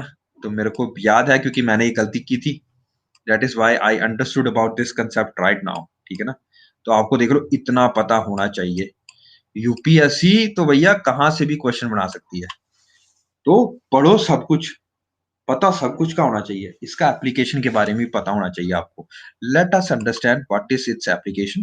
Bones Einstein state of matter was the only one created when your, तो मतलब ये है, दो साइंटिस्ट थे वेलमैन और वीमैन, ठीक है, उन्होंने इस तरह से कंडेंसेट बनाया, ठीक है। क्या कर दिया कि मॉलिक्यूल्स को, अच्छा मेरी बात सुनो, जब सॉलिड था नॉर्मल रूम टेम्परेचर पे, आपने और ठंडा कर दिया, तो हम ये नहीं कहते कि मॉलिक्यूल्स पास में आ गए, इकट्ठे हो गए, याद है? क्योंकि अब इनकी मॉलिक्यूलर मोशन सीज हो गई है, जितना जितना सॉलिड आता रहता है उतना डेंसली पैक होगा, जितना गैस है उतना पूरा कमरे में गैस है, तो पूरा कमरे में गैस ही गैस फैली। अगर इसको ठंडा करोगे तो ये पास में आएगा, लिक्विड बनेगा, और ठंडा करोगे तो सॉलिड बनेगा, और ठंडा करोगे तो एक चीज बन जाएगी, हम उसको बोलते हैं बोस्ट आइंस्टाइन कंडेंसेट।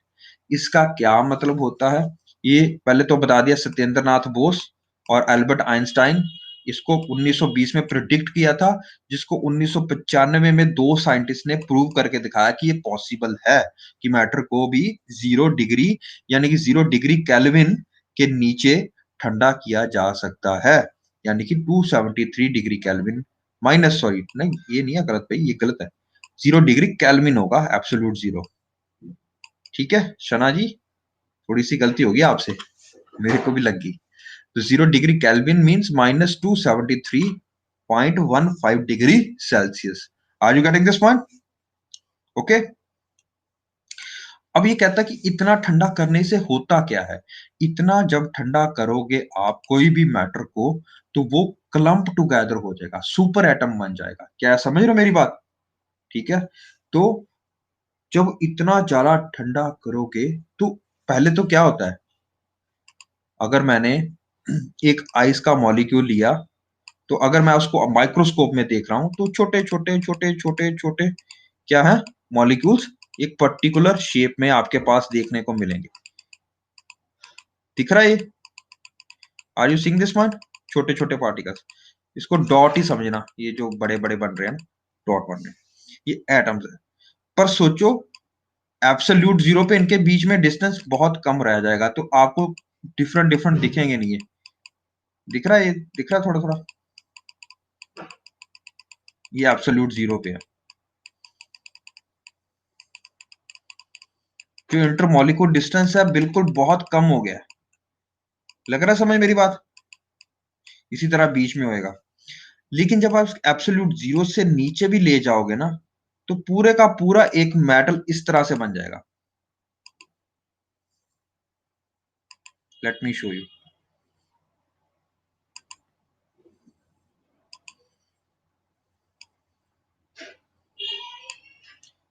लग रहा है समझ?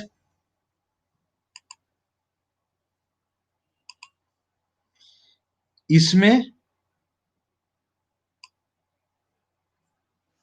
इसमें इसमें क्या अंतर है?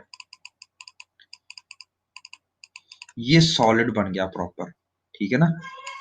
अब कोई भी सेपरेट मैटर नहीं है, एक ही एटम है इसमें, एक ही एटम है, सारे एटम आपस में जुड़ जाते, न्यूक्लियस जुड़ जाते, एक बहुत बड़ा एटम बना देते, एक ही एटम बनाएंगे।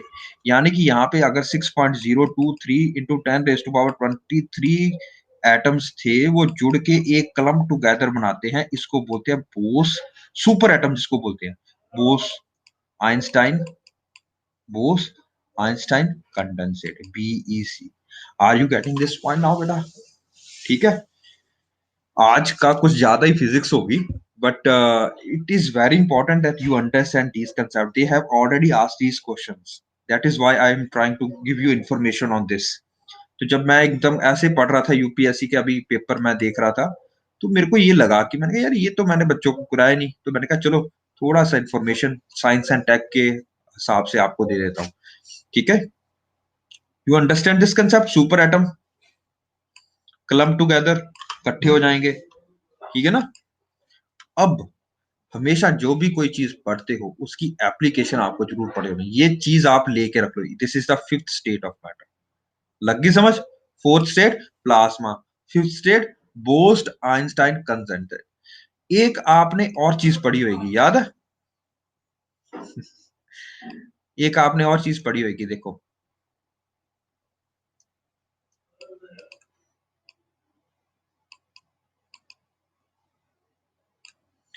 Have anyone heard of this? यहाँ पे बोसोन कौन है? बोस जी, हमारे सत्येंद्रनाथ बोस जी, ठीक है, डन। ये एक पार्टिकल है जिसको आपकी 2013 में इस पे बहुत ज्यादा यूपीएससी ने क्वेश्चन पूछा था, वो था गॉड्स पार्टिकल के नाम को बोला जाता है इसको, गॉड्स पार्टिकल। यस, सर्च करना, अभी मैं नहीं करवाऊंगा इसके ऊपर, पर सर्च करना what is boson, Higgs boson. ये भी बोसोन ने ही बोला था कि ये पॉसिबल है, ऐसा करके हमारा इतना बड़ा, जैसे हमारा आइंस्टाइन बोल सकते हैं हम इसको, सत्येंद्रनाथ को, बस इसकी बेचारे को पब्लिसिटी नहीं उतनी मिली, ठीक है ना। तो गॉड्स पार्टिकल, इसको गॉड्स पार्टिकल जो है हिग्स बोसोन पार्टिकल भी बोलते हैं। आजकल हमने इसको 2013 में वी मेड इट पॉसिबल कि ये पॉसिबल है, गॉड्स पार्टिकल है, ठीक है। इसके ऊपर थोड़ा सा रिसर्च करना, फिर किसी टाइम अगर टाइम मिलेगा तो we will discuss this thing, very important. They are important from the times of quantum mechanics, हम पढ़ेंगे किसी time what is quantum computing, what is quantum mechanics, ये सारा कुछ आपको पता होना चाहिए। तो this is the level of UPSC भैया, दिस इज द लेवल। अब कहाँ बेर रहे हो, हम तो अभी बेसिक सी चीजें पढ़ रहे हैं, नॉन मेटल्स मेटल्स और ये सारा कुछ, पर इस लेवल का आपको पढ़ना है। This is the level of physics that they have asked in the paper। अगर आप पेपर उठा के देखते हो तो समझ लग रहा बेटा? तो भैया अभी तो आपने कुछ नहीं पढ़ा मेरे हिसाब से, तो अभी हमें बहुत कुछ पढ़ना है। तो नासा साइंटिस्ट, ये न्यूज में क्यों है? ये अभी न्यूज है 2020 की, इन आई थिंक नवंबर या दिसंबर की न्यूज है, ठीक है। उसी टाइम में अगर आप पढ़ते हो तो यू शुड नो कि NASA scientist on the earth have collaborated with the astronauts from the international state, जो हमारा इंटरनेशनल स्पेस स्टेशन है, to discover the first ever Bose-Einstein condensate, the fifth state of matter outside Earth's gravity। ठीक है, तो gravity में, अर्थ में ना बहुत सारा लिमिटेशन है, हम किसी चीज को इतना ज्यादा ठंडा नहीं कर सकते हैं क्योंकि ग्रेविटी है, ठीक है ना, इसके कारण। तो हम बहुत सारे जो एक्सपेरिमेंट है, मैंने जब आपको स्पेस टेक्नोलॉजी करवाया था, हम इंटरनेशनल स्पेस स्टेशन भी करते हैं, तो ये भी हमने एक्सपेरिमेंट वहां पे किया और फिफ्थ स्टेट ऑफ मैटर हमने ढूंढ ली है, ठीक है। ये कोल्ड एटम लेबोरेटरी का नाम याद रखना, एक एक्सपेरिमेंट है, मशीन है जो एटम को इतना ज्यादा ठंडा कर देती है कि वो क्लम टुगेदर करके बोस्ट आइंस्टाइन कंडेंसेट बना देता है, ठीक है। ये पढ़ लेना एक बार, let me short that out for you, ठीक है ना। ये देख लो, इसको स्क्रीनशॉट लेके रख लो, let me clear this out, जो बनाना था मैंने बता दिया हो यहाँ पे, ठीक है, डन, अंडरस्टूड। चलो बस आज के लिए इतना ही, फिर एक और स्लाइड है, रुक लो, एक और स्लाइड है। अच्छा, इसको समझने के लिए क्यों जरूरत है, इसका एप्लीकेशन कहाँ पे? ये अकेला ऐसा मैटर है, पोस्ट आइंस्टाइन कंडेंसेट, जिससे टकराने के बाद जो लाइट है, देखो अभी तक हमने क्या पढ़ा, लाइट बेंड हो सकती है जिसको आपने रिफ्लेक्शन बोला, apparent bending of the light, refraction, है ना, बाद रिफ्लेक्ट हो सकती है, अब्सॉर्ब हो सकती है, स्कैटर हो सकती है ना, ये सारा कुछ पढ़ा। लेकिन आज तक आपने ये पढ़ा कभी कि लाइट की स्पीड स्लो होगी? किसी चीज से टकराया और लाइट की स्पीड स्लो होगी? नहीं। तो लाइट की स्पीड जो स्लो करेगा भैया, वो है आपके पास एक मैटर जिसका नाम है पोस्ट आइंस्टाइन कंडेंसेट। ठीक है, ये इसलिए जरूरी है क्योंकि जो हमने देखा था कि लाइट बिहेव्स ड्यूल कैरेक्टरिस्टिक, कभी वो पार्टिकल की तरह बिहेव करती है, कभी वो आपका एक वेव की तरह बिहेव करती है। पार्टिकल जिसको आप रे ऑप्टिक्स भी बोल रहे थे और वेव ऑप्टिक्स भी बोला था, याद है? ये आपको एक्सप्लेन करता है इंटरफेरेंस, ये आपको एक्सप्लेन करता है डाइफ्रैक्शन, ये आपको एस्केप करता है पोलराइजेशन, ये आपको एक्सप्लेन करता है होलोग्राफी। समय लगा कुछ? होलोग्राफी ये वेव पार्टिकल थ्योरी को भी एक्सप्लेन करता है। पार्टिकल में आता है आपका रिफ्लेक्शन, रिफ्रैक्शन, सारी ऑप्टिक्स, जितनी रे ऑप्टिक्स हमने पढ़ी थी, reflection, refraction, total internal reflection, scattering, absorption, जितना पढ़ा था, समझ रहे हो ना? Are you getting this point? Done done done. तो ये चीजें आपको एक्सप्लेन करता है। बट हमारे पास एक यूनिफाइड मॉडल ऑफ लाइट नहीं है ना, तो यूनिफाई करने के लिए एक हमारे पास लाइट को यूनिफाइड करने के लिए एक मैटर आ गया अब हमारे पास, उसका नाम था post Einstein condensation. Done done done.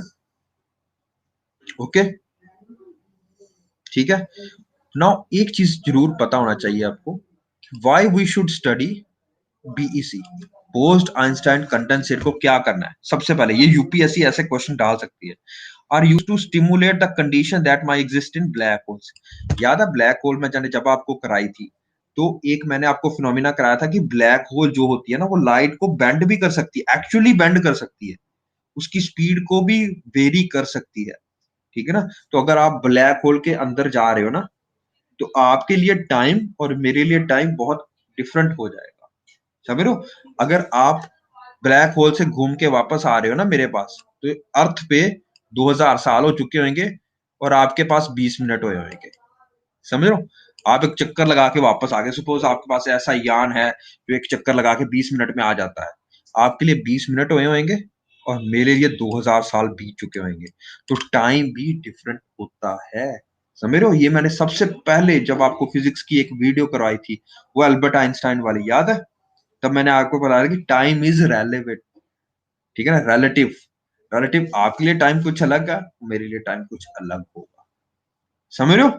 Done done done करवाया था ना फर्स्ट वाला लेक्चर। यस बेटा, इतना टाइम डिफरेंशियल होता है क्योंकि लाइट बेंड हो जाती है ब्लैक होल के राउंड, ठीक है ना? तो बेंड भी हो जाती है, इवन उसको एस्केप नहीं कर पाती उसकी ग्रेविटी को। तो मैं देख रहा हूँ कि मैं जब आपको देखूंगा ना, तो मेरे को लगेगा कि आप वहीं पे फिक्स हो गए, आप वहां से मूव नहीं कर रहे हो। लेकिन आपके लिए क्या होगा कि आप पूरा चक्कर काट के मेरे पास आ जाओगे दोबारा, पर मैं आपको दिखूंगा नहीं, मेरी हड्डियां भी नहीं दिखेगी, राख भी नहीं दिखेगी, मेरे बच्चों को बच्चों को बच्चों की बच्चों की बच्चों की भी नहीं दिखेगी, समझ लो? ठीक है, अंडरस्टैंड दिस कंसेप्ट? तो आप तो सिर्फ चक्कर लगा के आओगे, पर मेरे लिए बहुत टाइम बीत चुका होगा। इंटरस्टेलर एक मूवी है, try to watch that movie, it's a very good movie Interstellar. उसमें आपको टाइम के बारे में बताएगा, how it is relevant. Okay, ये विद एक ऐसा सुपर फ्लूइड है जो फ्रिक्शनलेस है, आपको पता है इसकी कोई फ्रिक्शन नहीं होगी। जो बोस्ट आइंस्टाइन कंडेंसेट होगा दैट इज ए फ्रिक्शनलेस। उसकी कहाँ पे यूज करोगे? हर जगह पे आप फ्रिक्शनलेस यूज कर सकते हो, टायर बना सकते हो फ्रिक्शनलेस टायर्स, तो वो फ्रिक्शन ही नहीं कॉज करेंगे, वो उड़ते जाएंगे, सीधी सी बात है। उसका आप और भी कुछ फ्लूइड बना सकते हो जो कि मशीनों में डलता है, याद है ग्रीस डलती है। ग्रीस क्यों डालते हो? ताकि उसमें वो आपस में टकराए ना, ठीक है ना? आपके इंजन ऑयल पड़ता है गाड़ी में, अगर आप बॉन्स आइंस्टाइन कंडेंसेट डालोगे तो एक बार ही डालने की जरूरत है, बाद में डालने की जरूरत ही नहीं आपको, समझ रहे? एक बार डाल दिया, इंजन ऑयल पड़ा हुआ भैया, चलता रहेगा ऐसा ही, ठीक है, जिंदगी भर 60 80 100 200 साल ऐसे चलता रहेगा गाड़ी का इंजन। तो आपको बार बार हर एक साल बाद आपको मोटर ऑयल चेंज करने की जरूरत नहीं है, समझ रहे मेरी बात? सुपर फ्लूइड का ये असर है। सबसे बड़ी बात, ये क्वांटम मैकेनिक्स को समझाने में आपको बहुत बड़े लेवल में हेल्प करेगी। ठीक है, क्यों? क्योंकि ये लाइट के मैटर को एक्सप्लेन करेगा। सीधी सी बात है, हमारे पास दो मॉडल हैं अभी, पार्टिकल मेटल और वेव मॉडल। ठीक है ना, पार्टिकल मॉडल और वेव मॉडल। पर हमें ये नहीं समझ आता कि ये दो तरीके से कैसे बिहेव कर सकती है, समझ रहे हो? तो ये हमें को एक्सप्लेन करने के लिए एक मॉडल और देना पड़ेगा, जिसका नाम हमने दिया बोस्ट आइंस्टाइन कंडेंसेट। लग गई बेटा समझ? डन। तो this is all about your different types of matters. आज हमने देखो कितना कुछ पढ़ लिया है। मैंने वीडियो के लिंक शेयर कर दिए हैं ग्रुप में, you can watch the videos अगर जिनके पास नहीं चली थी। तो हमने सिर्फ सॉलिड, लिक्विड और गैसेस नहीं पढ़ा, हमने कहा कि एक प्लाज्मा भी होती है, एक यहाँ सॉलिड और लिक्विड के बीच में दो चीजें और होती हैं, एक होता है लिक्विड क्रिस्टल और दूसरा होता है ग्लास। याद है? अमॉर्फस सॉलिड होता है। हमने कहा कि जब सॉलिड को और ठंडा कर दो कि एक और कंसेप्ट, एक और स्टेट ऑफ मैटर, जिसको फिफ्थ स्टेट ऑफ मैटर भी बोला जाएगा, वो बन जाएगा। That is Bose Einstein condensate. इन दोनों की एग्जांपल आपको पता चल गई और इसकी एप्लीकेशन भी आपको बता दी भैया। हमने इसके ऊपर पूरी की पूरी इंडिया ने अपनी एक रिसर्च एंड डेवलपमेंट की वो बनाई हुई है organisation, the Indian plasma research and development organisation. ठीक है, तो प्लाज्मा को क्यों कर रहे हैं भाई, इसकी एप्लीकेशन क्या हो सकती है? आपने देखा होगा टीवी में भी एप्लीकेशन देखी है इसकी। प्लाज्मा की एप्लीकेशन कहाँ हो सकती है? और आप फ्लोरोसेंट लाइट जो यूज करते हो, ठीक है, एलईडी बल्ब यूज करते हो, उसमें आपने देखा होगा इसकी लाइट एप्लीकेशन। और कहाँ पे एप्लीकेशन हो सकती है? प्लाज्मा इंजन बन रहा है अब, ठीक है, प्लाज्मा इंजन होगा ना भैया। ये जो रिएक्टर भी बना रहे हैं, प्लाज्मा रिएक्टर भी बना रहे हैं, जिसमें इंडिया बहुत ज्यादा आईटीआर की हेल्प कर रहा है, ये प्लाज्मा इंजन होगा ना भैया। ये इस प्रकार से होगा कि आपको तेल की जरूरत ही नहीं है, तेल डालना ही नहीं है। एक बार आपको गैस दे दी जाएगी टैंक भर के, वो चलता रहेगा 150 200 साल 500 साल चलता रहेगा ऐसे ही। ठीक है, तो आप एक बार खरीद लो कार, सोचो एक कार में तेल ही नहीं पड़ रहा खर्चा ही कोई नहीं, उसमें आपने बूस्ट आइंस्टाइन कंडेंसेट का ऑयल डाला हुआ है, जरूरत ही कोई नहीं, सुपर फ्लूइड है, वो एनर्जी कंडक्ट करा रहा है, क्या बात चल रही है, मजे आ रहे हैं आपके पास। ठीक है ना, न्यूक्लियर इंजन है, न्यूक्लियर इंजन होगा तो एक बार डाल दिया, मिलेंगे 2-3 साल बाद, 2-3 हजार साल बाद समझ रहे मेरी बात? This is the application of the cutting edge technology of science. तो आज हमने ये सारा कुछ पढ़ा। कोई चीज आपको ना समझ लगी हो या चीज ना समझ लगी हो तो फिर भी मेरे से पूछना चाहते हो तो बिन बेझिझक पूछ लेना बेटा। तो this is for today's. Next class हम पुराने मोड में आ जाएंगे, मेटल्स एंड नॉन मेटल्स करेंगे आराम से बैठ के। But this is a very important class. जो बच्चों ने ये क्लास अटेंड नहीं की उनको प्लीज बोल देना। यस, बिल्कुल सही बात है। I am not very much sure why we will use microwaves में प्लाज्मा। ठीक है, चलो ठीक है बेटा, okay, thanks for being such a patient class. तो आप कल हम फिर मिलेंगे क्लास के लिए। कल इस 30th में 29 है ना, तो कल आप क्लास होएगा आपका दोबारा से। ठीक है, तो बाय बेटा, सी यू टुमारो, बाय बाय।